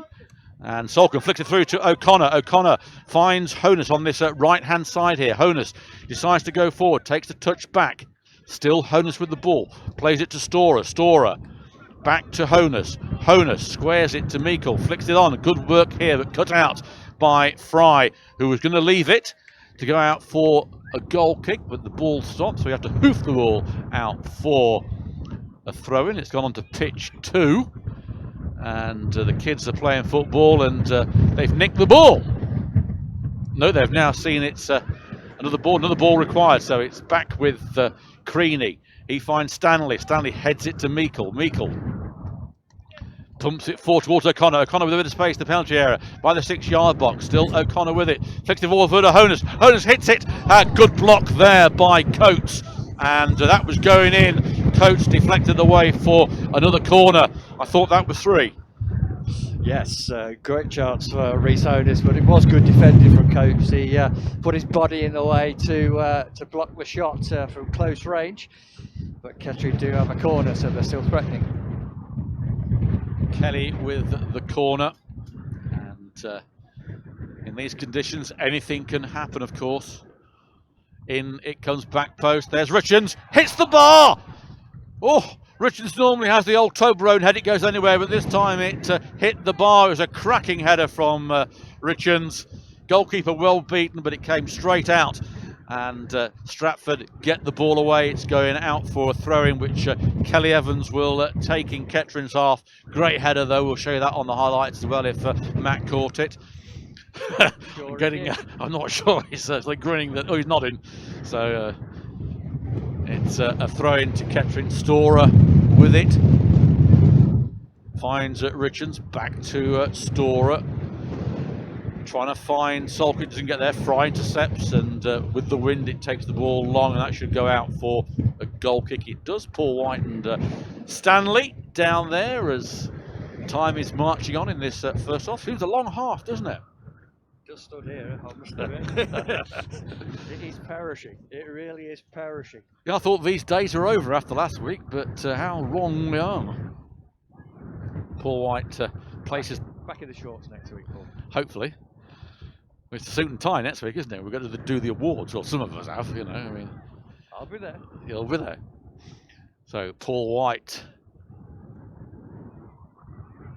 has found Fry, heads it back. Stanley underneath it, being chased by Singer, but it's back with Paul White.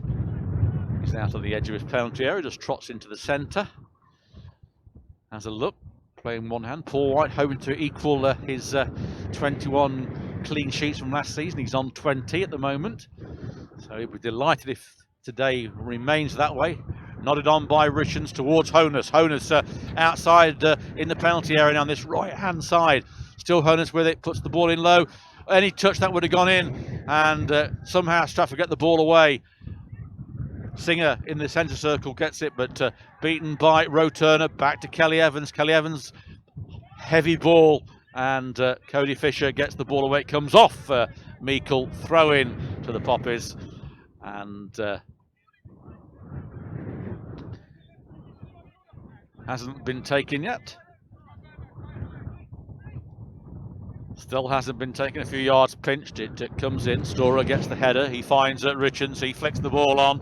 This time it's Salkin chasing, but McDonald will get there first. It's going to be a throw in. McDonald with the ball.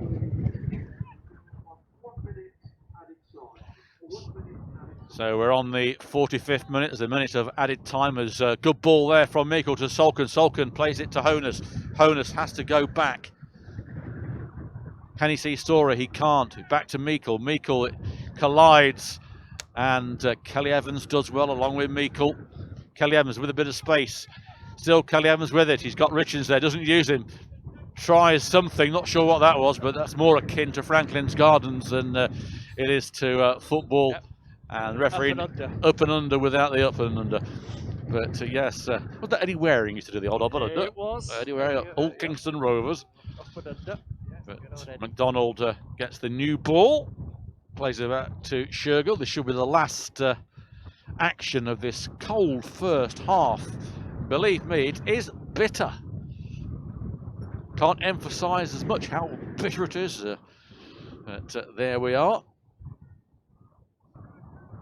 Taking his time here. Expect to hear the referee's whistle once this kick has been taken to march the players off. And there we are then. So a comfortable 2-0 scoreline to Kettering. First goal scored by Rhys Honus, and the second one by the Kettering Angel, Brett Solken. Comfortable 2-0 scoreline, as I said, at the moment, to the team's golf here at Latimer Park. We're going to take a well-deserved break and get warm downstairs in the studio. We'll be back with you in the second half. Keep listening. Let's hope we can score a couple more.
Well, a penalty shootout is going on with the mascots. The mascots today are, in fact, the players' children.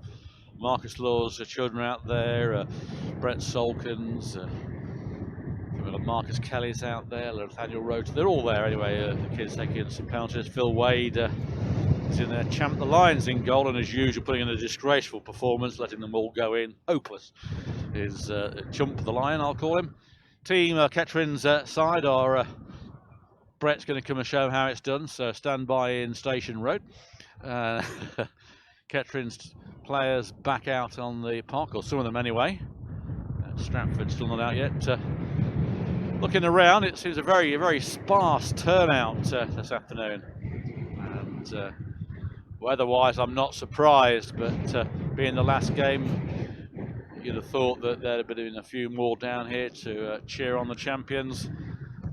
But there we are. We'll bring you that attendance a little later.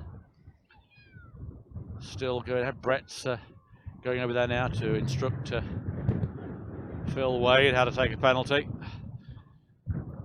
Don't forget that at the moment it looks like we're facing Taunton next week. They're winning 1-0 away at Basingstoke, and the Weymouth against Farnborough score is 0-0. So that's the champions match, the shield, the massive shield that we won in 2002. That is up for grabs next week. It's the same day as the presentation of awards. Get your tickets from the club. Martin Bellamy will relieve you of the money. And Richard Atkinson also says, and him. Are you Martin's sort of cohort then of relieving people money from their wallets? Because Martin's the expert at getting people to take money away from their wallets. He's teaching me everything he knows. It's, oh dear. Yeah, no, the Tin Hat Fund is going great guns at the minute. How's that going? We've passed £6,500 now, which is amazing, and we've taken a load more money today, so coming along really nicely.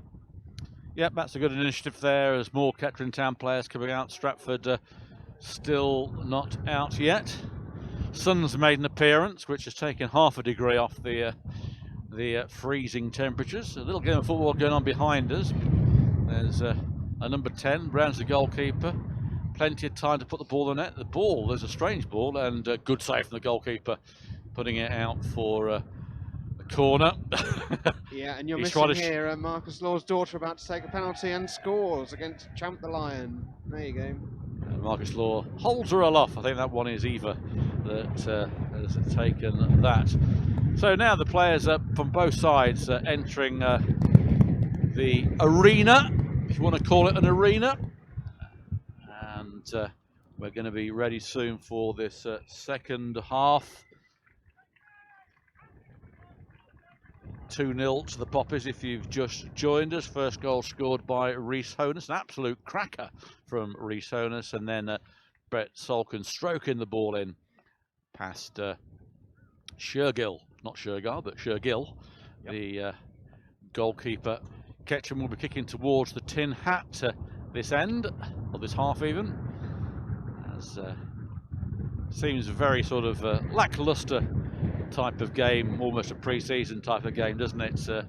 Stratford really, if their ambition is in midweek when the playoffs begin. Kettering, of course, season almost over, just that one game against in the Champions Shield next week. Stratford could technically have another 3 games to contend to gain promotion.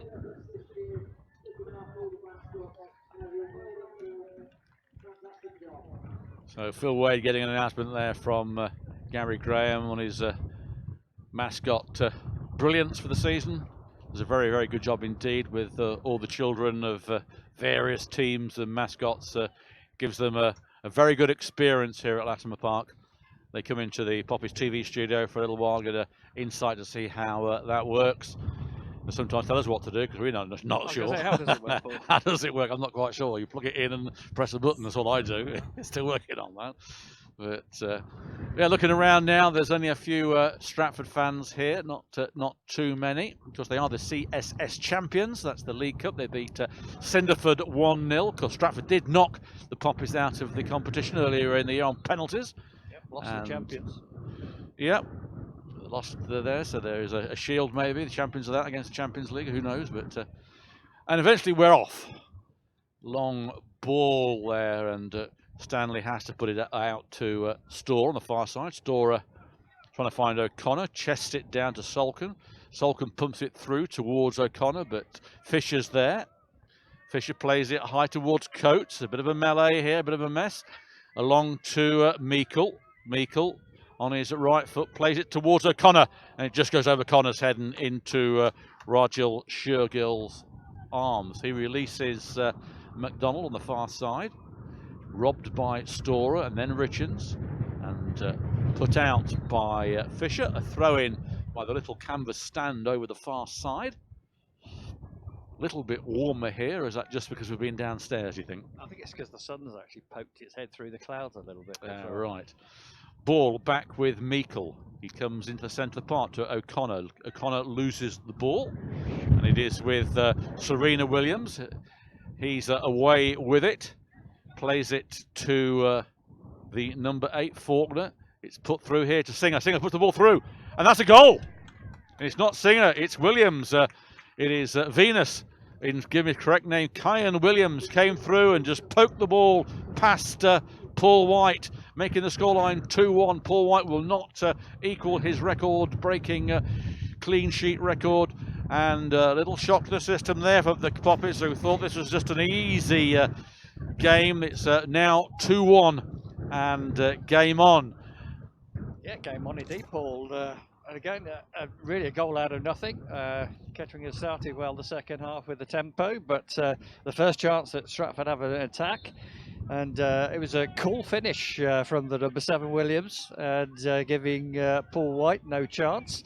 So yeah, Poppy's going to have to come again. So the concentration factor there let the Poppies down as a goal out of nothing has brought Stratford Town, Tom Bailey's side, back into this game. The ball back with Turner. He's trying to find O'Connor. O'Connor heads it on for Honus, but it is kicked out by Coates, and that will be a throw-in. So a game that was comfortable is now a little bit in Stratford's favour, although the Poppies are winning. The ball back with Kelly. He puts it in left-footed towards the back post. There's Richards, chests it down over his head, and it goes wide. And away comes Williams, the goal scorer, but he gives the ball to Meikle. Meikle does a double shuffle, puts the ball through to Honus now. Honus running in, he's got Salkin with him. Finds Salkin, but it's come off Salkin's foot and goes the other way. Back to the goal scorer, Williams, on that far side. He places it forward, intercepted by Kelly Evans. He loses out, though. Away comes Singer. I think it is Singer. Puts it through, intercepted by Storer, and an offside decision. I was just waiting to see what was happening there. As the shot that Paul White had, actually, it was a bit of a stumble, wasn't it, from him in the end? Wasn't too convincing there. But all in all, it's going to be a free kick to Kettering to be taken by Paul White towards the tin hat end. If you've just joined us, Kettering have conceded a goal. It is 2-1. Virtually from kick-off, Kettering conceded a goal, and making this more of a game now. Salkin being fouled by McDonald on the far side, a free kick. Kettering playing with the wind. It seems strange that all the 3 goals have been scored against the wind so far. Well, yeah, it probably just explains, though, that it's difficult to hold the ball up. It's quite easy to overhit the ball with a strong wind behind you, but I'm sure Kettering would have learnt from the first half, and Kelly's got a chance to swing this one in for the free kick. Kelly then back post, out comes goalkeeper. There's a goal there from Stanley, unmarked at the back post. Stanley gets his 2nd goal of the season, unmarked, easy goal, and Kettering's 2-goal advantage quickly restored. Well, that was a simple goal. Craig Stanley in yards of space on his own at the back post, and Shergill stayed down, sort of indicating that he was contacted and needs some treatment. Well, but I couldn't see anything. Haven't got a physio, as Rachel's having to come on for Kettering, and the Stratford bench don't look too bothered at all about it, do they? Really? reserve goalkeeper is warming up for them, but he hasn't moved at all, has he, Shergill? Sorry. I was going to say, if it's a racehorse, then you never know what's going to happen to You don't, do they? They normally put sort of curtains screen around, round, screen round yeah. if they're going to do that. But fortunately, it's not entry or anything like that. But no, I didn't see anything toward on the keeper. There was obviously a challenge involved, but nothing to it. No free kick, and nobody was picking up Stanley on the back post, and you just had to stoop down and calmly head it into an empty net. So there we go. We have the official attendance, and it's, in my opinion, a very disappointing 660. That's a few more than I thought. 660. 660. I was thinking maybe 600 today, whether with the weather is not at its best. It's a dead rubber game, I think it's fair to say. Well, the goalkeeper is still down, and the Stratford bench don't look too bothered at all, but he hasn't really moved. The keeper is coming on. That's his reserve keeper. And so Shergill's game over, and there's nobody coming over to give Rachel, our physio or sports therapist, any help whatsoever from the Stratford bench. He's now actually on his haunches, but it does look like that the substitute goalkeeper is coming on. And I'm not sure who that is. I'm going for Owen James on this list because I recognise 3 of the other names, and I can't say the number 16. Christopher Cox. So I'm going for Owen James is the reserve goalie. We will see in a few moments, but Rajan Shergill's game is over. He's wearing the number 13 shirt. So not helpful. Not helpful at all, is it? So not sure who this is. So is it fair to say that Stratford's usual goalkeeper is not in attendance today? Well, I don't know. He's got 13, but he's not on the.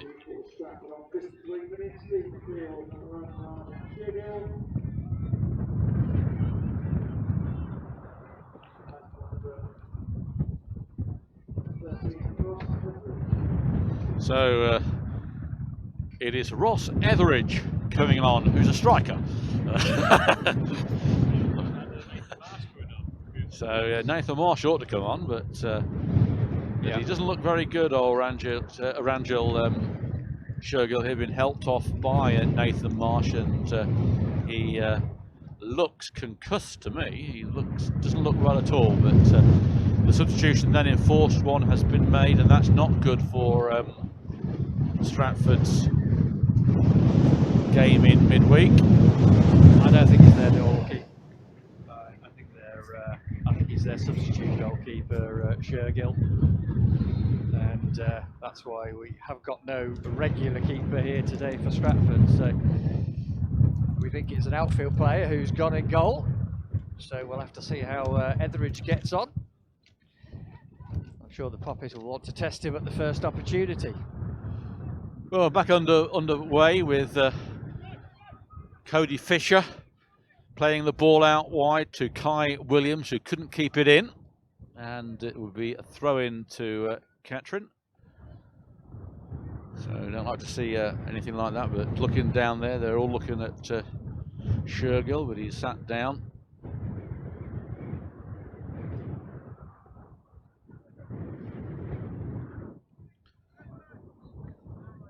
Hooked away by Marcus Kelly. There's only Honus up front. Fishwick's underneath it. He finds O'Connor. He loses out to Fry. Fry finds Faulkner. Faulkner puts the ball forward to Williams, the goal scorer, who beats 3 Kettering players, but intercepted by Kelly. Kelly takes a touch, plays it out wide. Long ball down and headed out. Be a Kettering Town throw. McDonald heads the ball out. Ball with Tom Cherry in the Kettering dugout at the moment, and gives the ball to Marcus Kelly. Kelly trying to find Richards, which he does. Richards puts the ball high towards Salkin. Salkin back header, but it finds Fishhook and or Fishwick, shall I say. Turner underneath it, Nathan Turner, and that will be a Kettering Town throw in on our right-hand side. 3-1 to Kettering. If you've just joined us, a goal for each side in this second half. Good work there from Richards. Does a turn, beats 3 players, but intercepted by Kai Williams. But it's back with Salkin. Salkin now. It's got O'Connor with him. O'Connor back to Kelly. Kelly, in fact, it was Meikle, did a double shuffle and the ball went out of play for a throw-in. And we're giving another score. It's Taunton now 2-0 up at Basingstoke, and Weymouth are drawing at 0-0. So Taunton in the box seat at the moment. Salkin's being fouled by Williams and Fry, just on the halfway line. It could be the Cider Boys coming next Saturday. Cider Warriors coming, yeah. More who are from, taken by Kelly. It's found Stanley, the third goal scorer for Kettering, on the far side. He pumps one in. There's Salkin in there. It heads on. The goalkeeper comes out, and Etheridge gets his first touch back header from Fishwick. That could have gone all wrong, but it didn't. Etheridge then bowls the ball out on the far side to McDonald. Long ball cut out by Stanley. Stanley hooks the ball back with the wind. It finds O'Connor. It flicks on. There's Honus. Fishwick with it, but offside is Honus as the wind and the sun goes in again to make it minus 34. And the wind making it very difficult to play a decent game of football. But Etheridge takes the free kick, and that goes out for a Kettering throw. Nothing either could do about it, as Matt Spearman clinging on to the camera for dear life. Kelly hooks the ball back now. Back header by Roturn. A bit of a suicidal back play here from Kettering. Kelly hooks the ball in. It's caught in the wind. Salkin underneath it. He heads on. Fishwick gets it back. Salkin retrieves the ball, pumps it forward to Honus. Honus is away now. He's got nobody with him. Has to go out wide and penalty. Comes inside, tries a shot. Brilliant goal. Absolute brilliant goal from Rhys Honus. Oh, that was a super one. 4-1. wonderful ball through from Brett Salkin, judging it well. Rhys Honus onto it straight away. And I don't care whether the Stratford #1 keeper's here or not. He wouldn't have saved it if he was, because that was a class finish from Rhys Honus. Great goal for Kettering. 18th league goal of the season and 22nd goal overall for Rhys Honus, who's putting in a power play today. Hasn't scored a hat-trick yet for Kettering Town. He's in with a chance today if he keeps up this sort of form. Cracking goal. You'll see that on our highlights. And that eases it even further for the Poppies. 4-1 ahead against Stratford Town at Latimer Park. Final league game of the season, which at the moment looks like next week's Champion of Champions games could be against Taunton, who are 2-0 up at Basingstoke, while Weymouth are drawing 0-0. Back underway here then at Latimer Park. It's Stratford with the ball. Williams trying to find a Stratford player. He can't. Salkin interferes, puts the ball forward for Honus to chase. Honus now with the ball again. He's on the far side. Do well to keep this in if he can. Lets it go for a corner, and it is a corner on the far side. Taken quickly by Honus to Storer. Storer puts it back to Honus. Honus signals, wants it over. Still Honus comes inside, plays it low, does well byline here. Ball comes in, flicked in, another goal! Who's claiming that one? O'Connor is claiming it, and Kettering running right here at the moment. It's looked like it was either Salkin or O'Connor, but it looks like O'Connor's going to get the plaudits here. 5-1.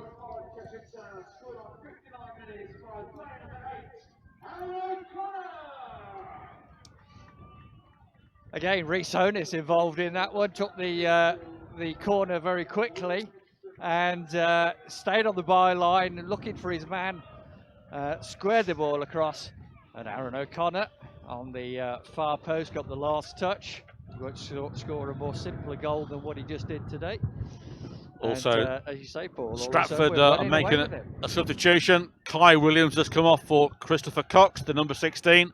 5-1 to the Poppies, and this is what we want to see. Fry gets it underway. So Etheridge has come on and conceded 2 very quick goals since the retirement of Rajan Shergill, but it's on the far side. It's Kieran Williams, the goal scorer, intercepted by Kelly Evans. He's found Richards. He pumps the ball forward. This time, though, McDonald should be dealing with this. Etheridge has come miles out of his goal, and Honus tried to get there. Etheridge had to play the ball out. It's a throw-in on the far side to Kettering. Rather scrappy play there from Stratford. Richards with the ball. Plays it wide to Meikle. Meikle, the ball's running on, just a bit out of his control. He's got Kelly with him. Meikle with his right foot. Now on his left. Still with his right. Doing a bit of juggling. Comes inside. Plays the ball out to Kelly on the left-hand side. Kelly. You've got Fisher in front of him. Goes one side of Fisher. Puts the ball into O'Connor. O'Connor onside, flicks it back, gives the ball away. Intercepted by Meikle, does well. Kelly gets the ball off the number 9 Singer, who barges him and does well though. Kelly puts in a standard performance. Ball though is hooked and is in the air and it doesn't reach anybody as it's taken out by the wind as another famous gust comes in to destroy that move, but interesting stuff. Just been told actually that Weymouth have scored to go 1-0 up. So at the moment now it's the Terrors that are coming. The Terrors that are coming over to Latimer Park. As things stand at the moment.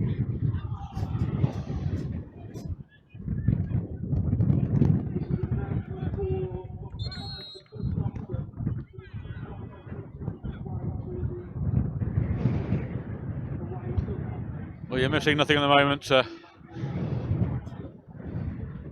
Club doctor has been asked to go to the away dugout, so this must mean that the goalkeeper, Shergill, is worse than we thought. He's having a busy afternoon. He was in the Kettering home dressing room. He was with Ben Mills, wasn't he? So, yes. Doctor very busy today. It's a good job we have one on site. Throw into the Poppers when we get underway. If you've not heard, Weymouth have scored against Farnborough, so despite Taunton's 2-0 advantage, Cox gets the ball over, Storr underneath it, plays the ball away. Despite the advantage, it's Weymouth that will be heading to Northamptonshire next week. Ball played back to McDonald. Ball comes out, it's going to be Richards against Etheridge. Richards not going to get there. Etheridge does a double shuffle and gets the ball out, only to Solkin. Solkin urged to shoot, so is Storr. Storr looks up and plays a long ball. I think he was trying to shoot and mistimed it as Etheridge was way out of his goal mouth. And it was either going to be a great goal or a mess, and it was a mess. Paul White allowing this one to go out, and it's a goal kick. So sun has definitely gone in now, and it has gone back to the element of freezing cold up here. You've got 5 people up here who are very cold indeed.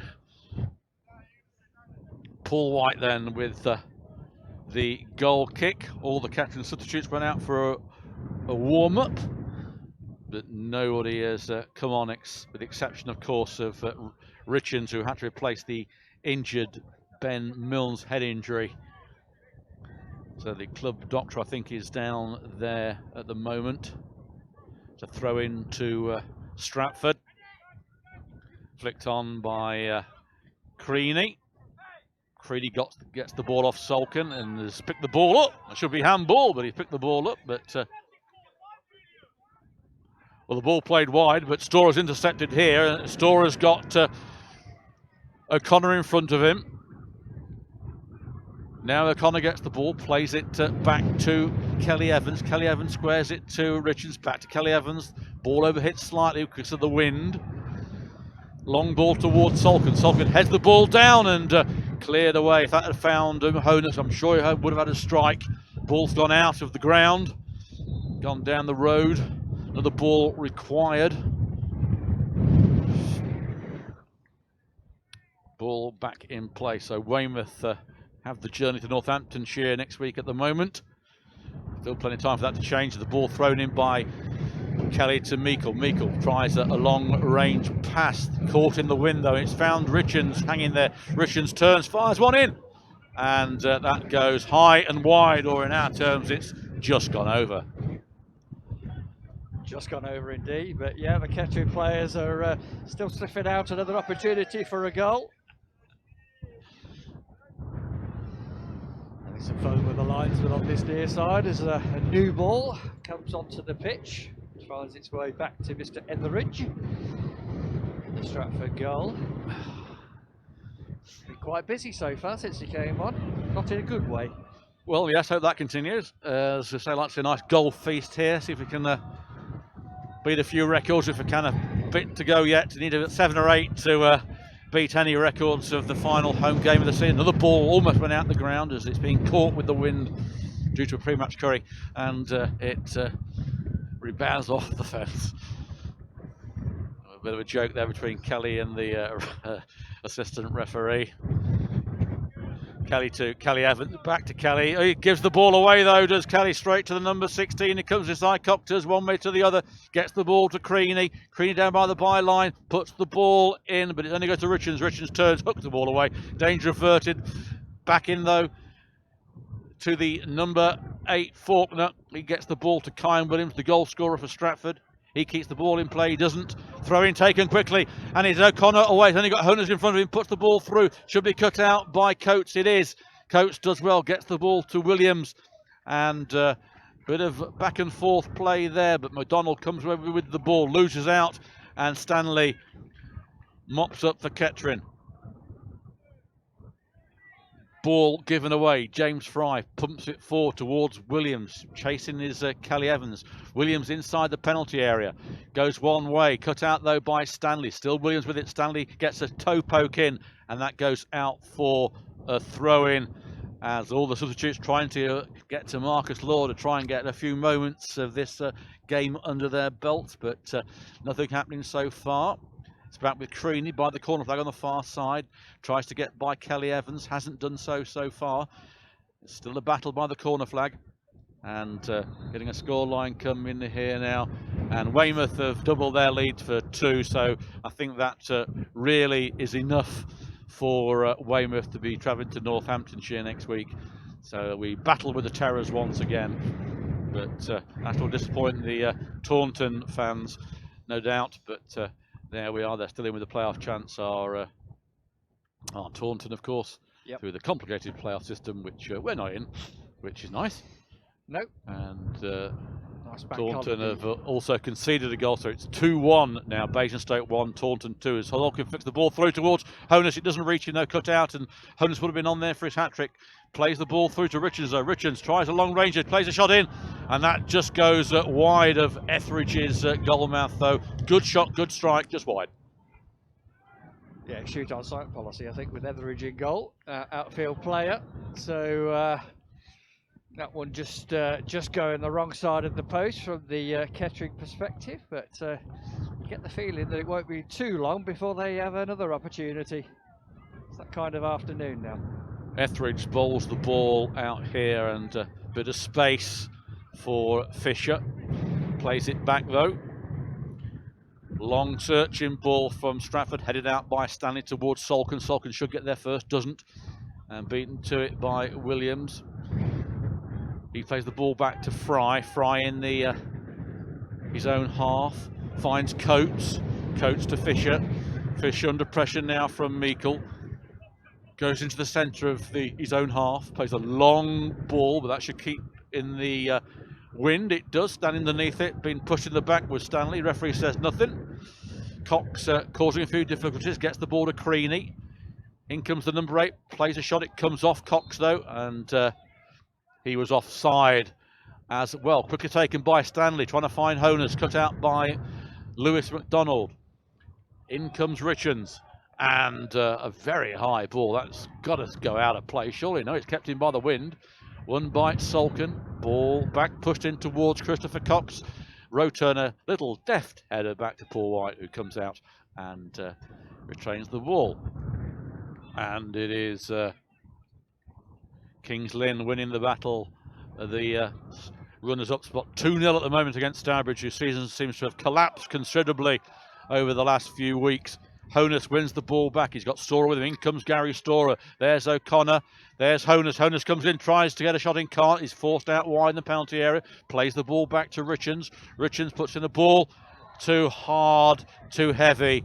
And frustration there from O'Connor and Salkin as the ball actually goes out for a throw-in by the corner flag on the far side. Yep, the result as well for Kings Lynn means that they will have 2, if they win the first game, of course, they will have 2 home games in the playoffs. So that game is of relevance today for those 2 sides.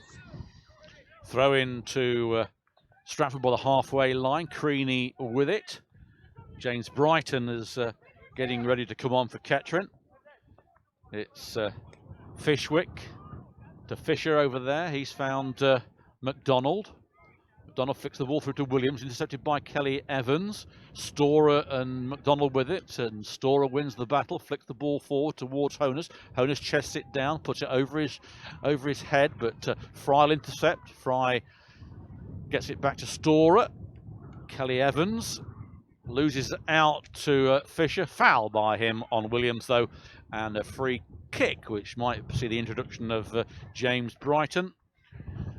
And also looks like Joe Massaro is going to enter the fray as well. But that's in a little while as Cody Fisher gets the ball down in front of us here in Kettering's half.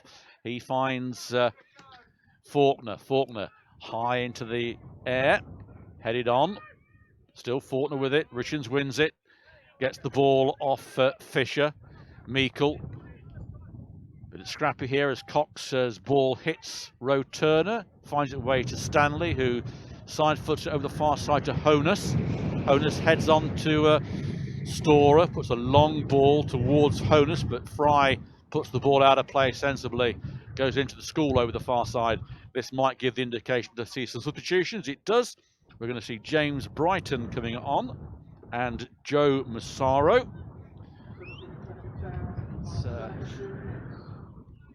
And Marcus Kelly is coming off.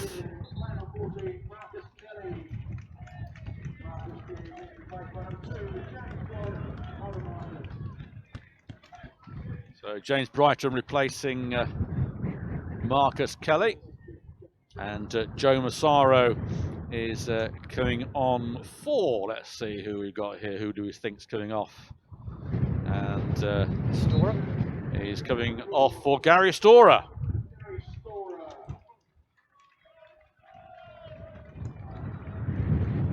So 3 Kettering substitutions have been made now, and Gary Storer, another good shift from him. Still gives Rhys Honus a chance to score a hat-trick.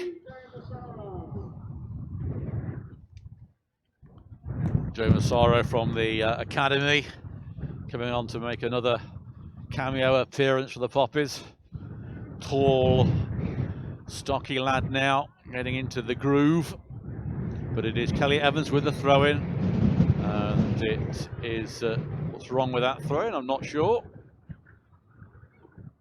What's going on there then?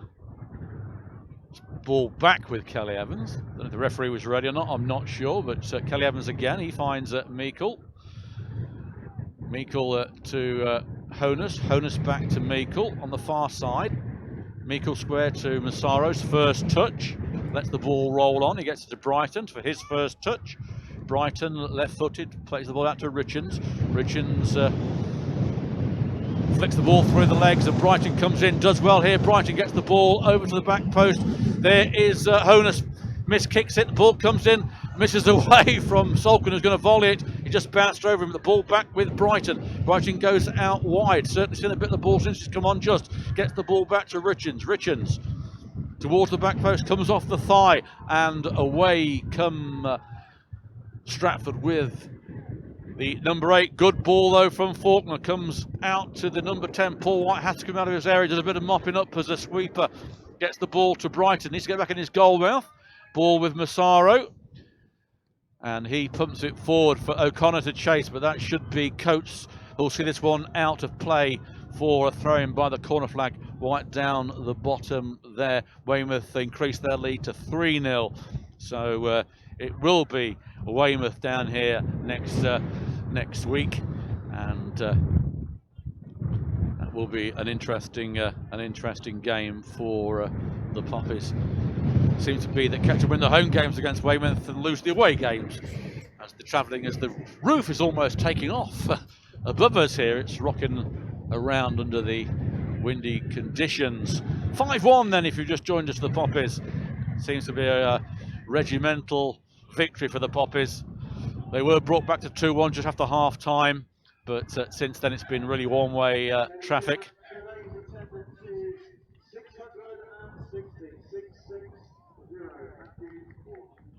Well, the attendance to be given out there is 660, which we brought you earlier. Etheridge with the goal kick on the far side. He's got the ball down in his 6-yard box. Delivered. Massaro underneath it. Gets the header in, but it goes straight to a Stratford player. Away comes Cox. But he's been marshalled by Stanley. Does very, very well, Stanley. Has to go out wide, though. Do well to keep this in.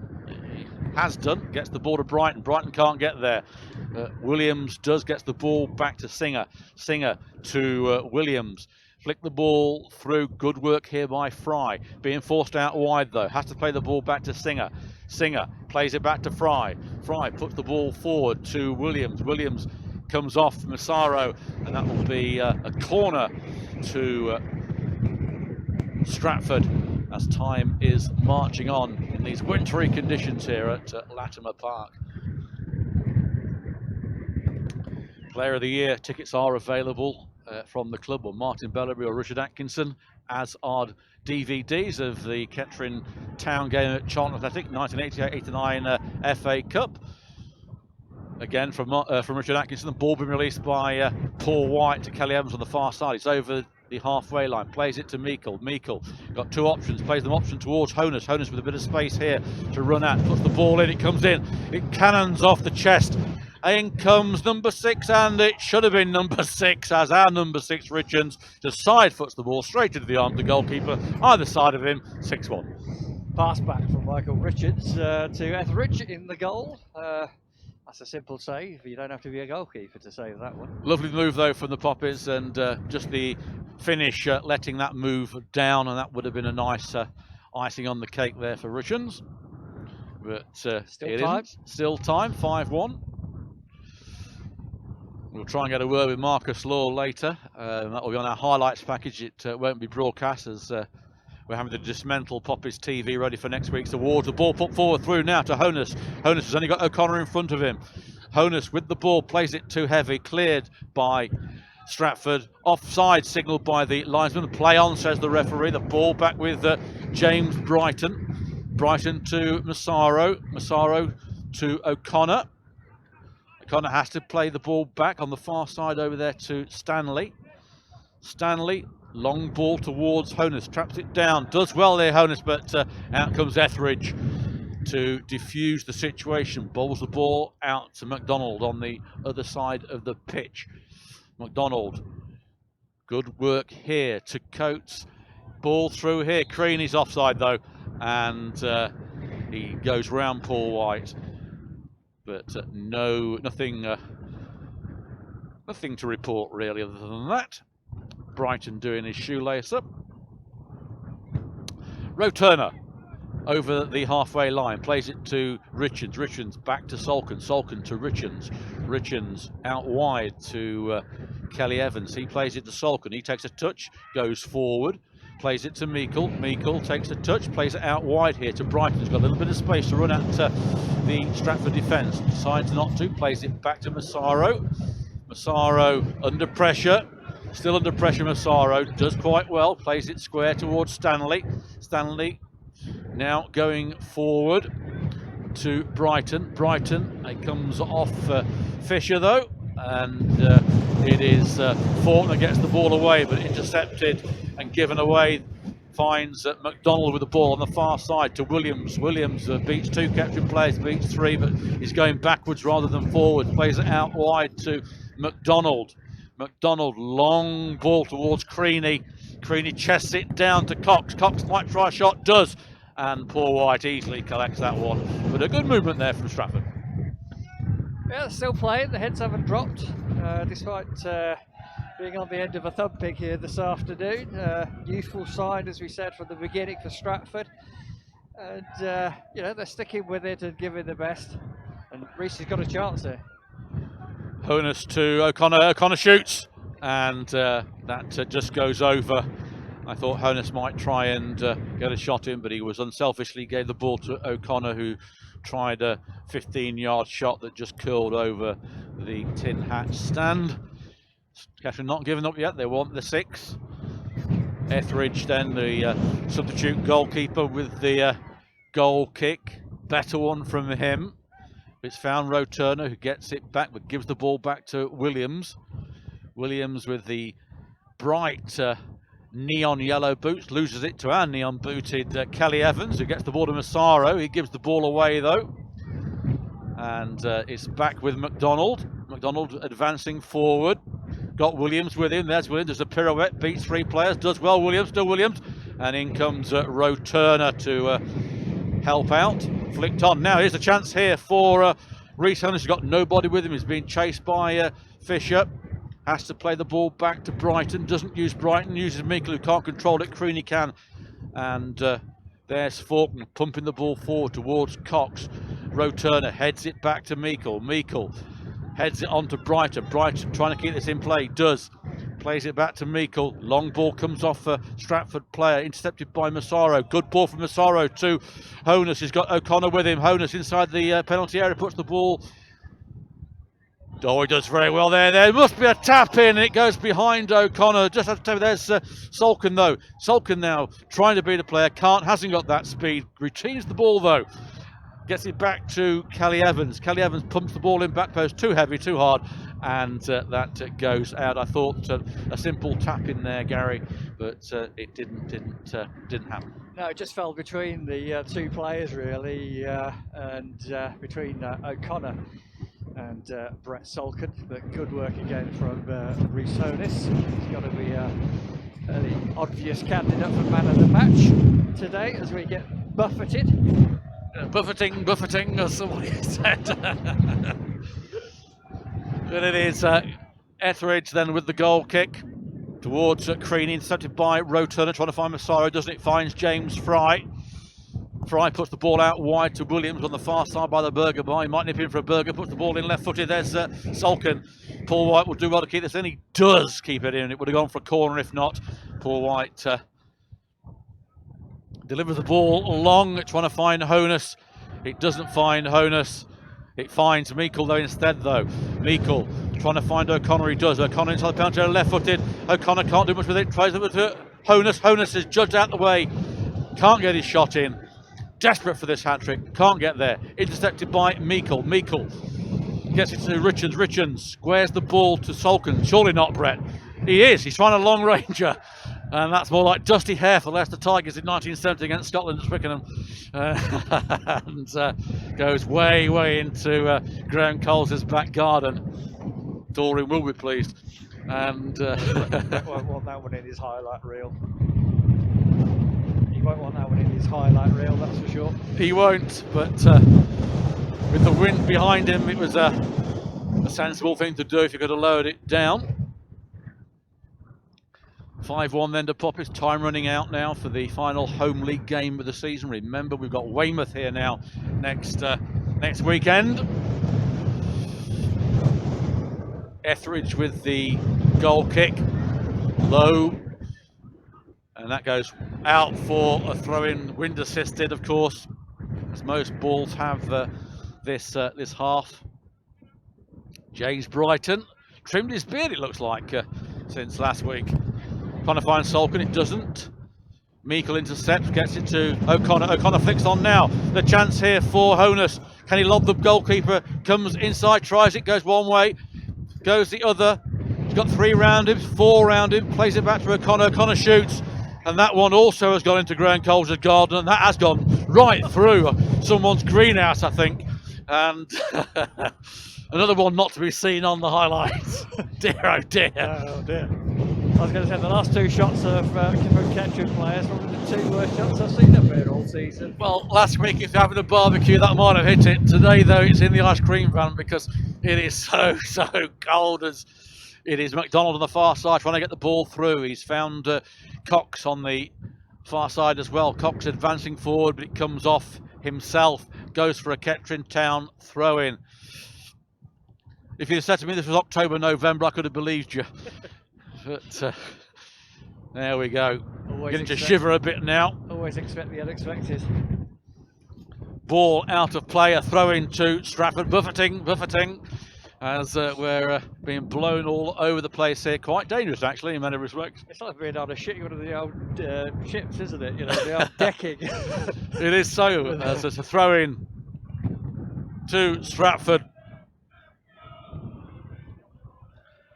Intercepted by Massaro, only goes towards Faulkner.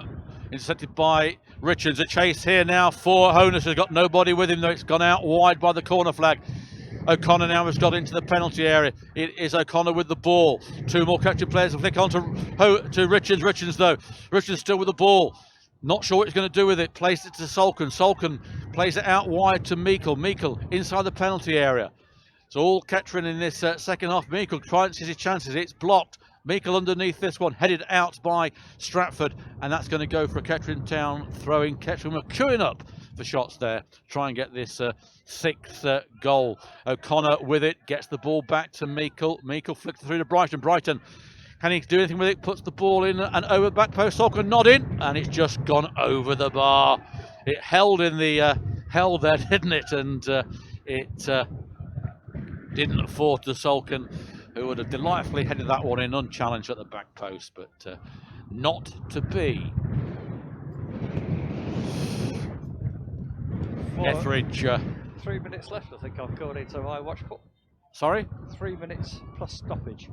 3 minutes plus stoppage time as Etheridge gets the play underway, hangs in the wind, headed on by Massaro, only to Fry. Fry pumps the ball forward. Stanley allows that to go to Paul White. White comes out, rolls the ball to Stanley on the far side, buffeting as it comes through to Fishwick. He gets it to Roturner though. Roturner couldn't trap that. The wind took it away from him. Goes out wide.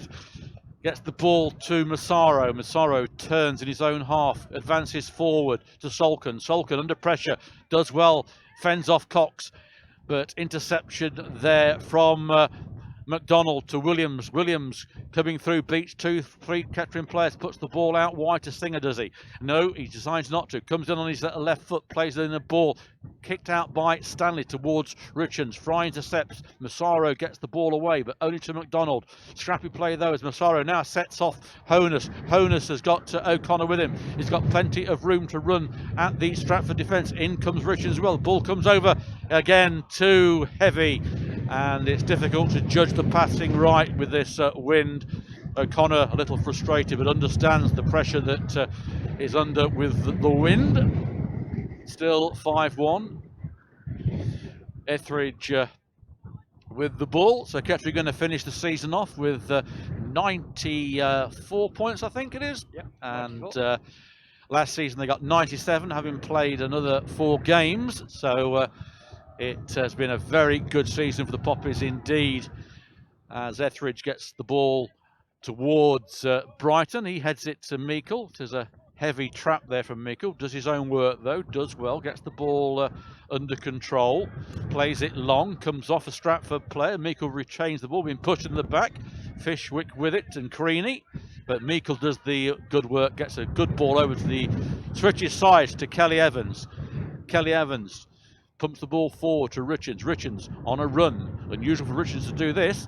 Plays it low, and very lucky for the number 5 that no Kettering player was following up, or from that pass he could have intercepted. But Singer for Stratford being challenged by Brighton, and Singer gets the ball back, comes forward, plays it long, cut out by Sulkin.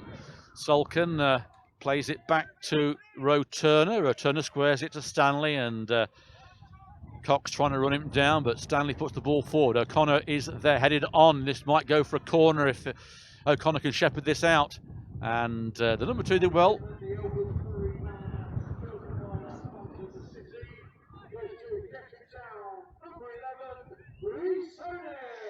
Rhys Honus being voted man of the match as Meikle puts in a shot, and dear, oh dear, oh dear.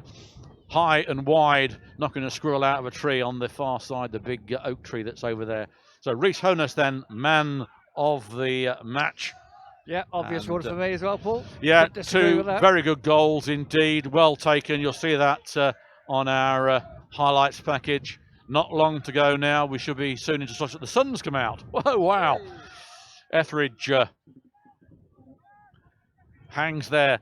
Ball put forward, in comes Honus offside. What a shame, as he was going to go through for his hat-trick. He buries it, but the flag has been raised before that offside. That's such a shame. I'd love to have seen Honus get a hat-trick and seal off a very, very good season's work as the Poppies, as champions, are going to go into the Conference North next season. That's going to be a completely different ball game, one that you can hear and see on the Poppies TV next season. I think Reece will be one of the names that's in the frame for the Player of the Season. You would have thought so, wouldn't you? As so? Etheridge's one of 3 or 4 in my book. Yep. I'd put Richards in there as well, and I'd put in a few others. 1 minute of added time has been issued by the referees. Paul White plays a long ball headed on by Fishwick. Only to Meikle, though. Is there time for Honus to get a hat-trick as overlapping Brighton is ignored by Meikle, going into the centre of the park. Puts the ball forward towards Kelly Evans. He can't keep it in, and in his attempt to do so, it is gone out for a goal kick.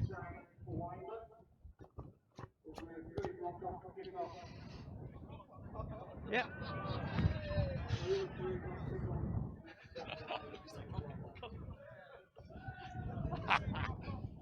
Freudian slip there from Gary Graham. And there goes the whistle. There wasn't a minute. Ends up Kettering Town 5, Stratford 1. Kettering, the champions, seal off a fantastic season. And it is Stourbridge 1, Kings Lynn 2, should be the way around, but it doesn't really matter. The important factor is that Kettering finish the season with a win, a convincing win, and go into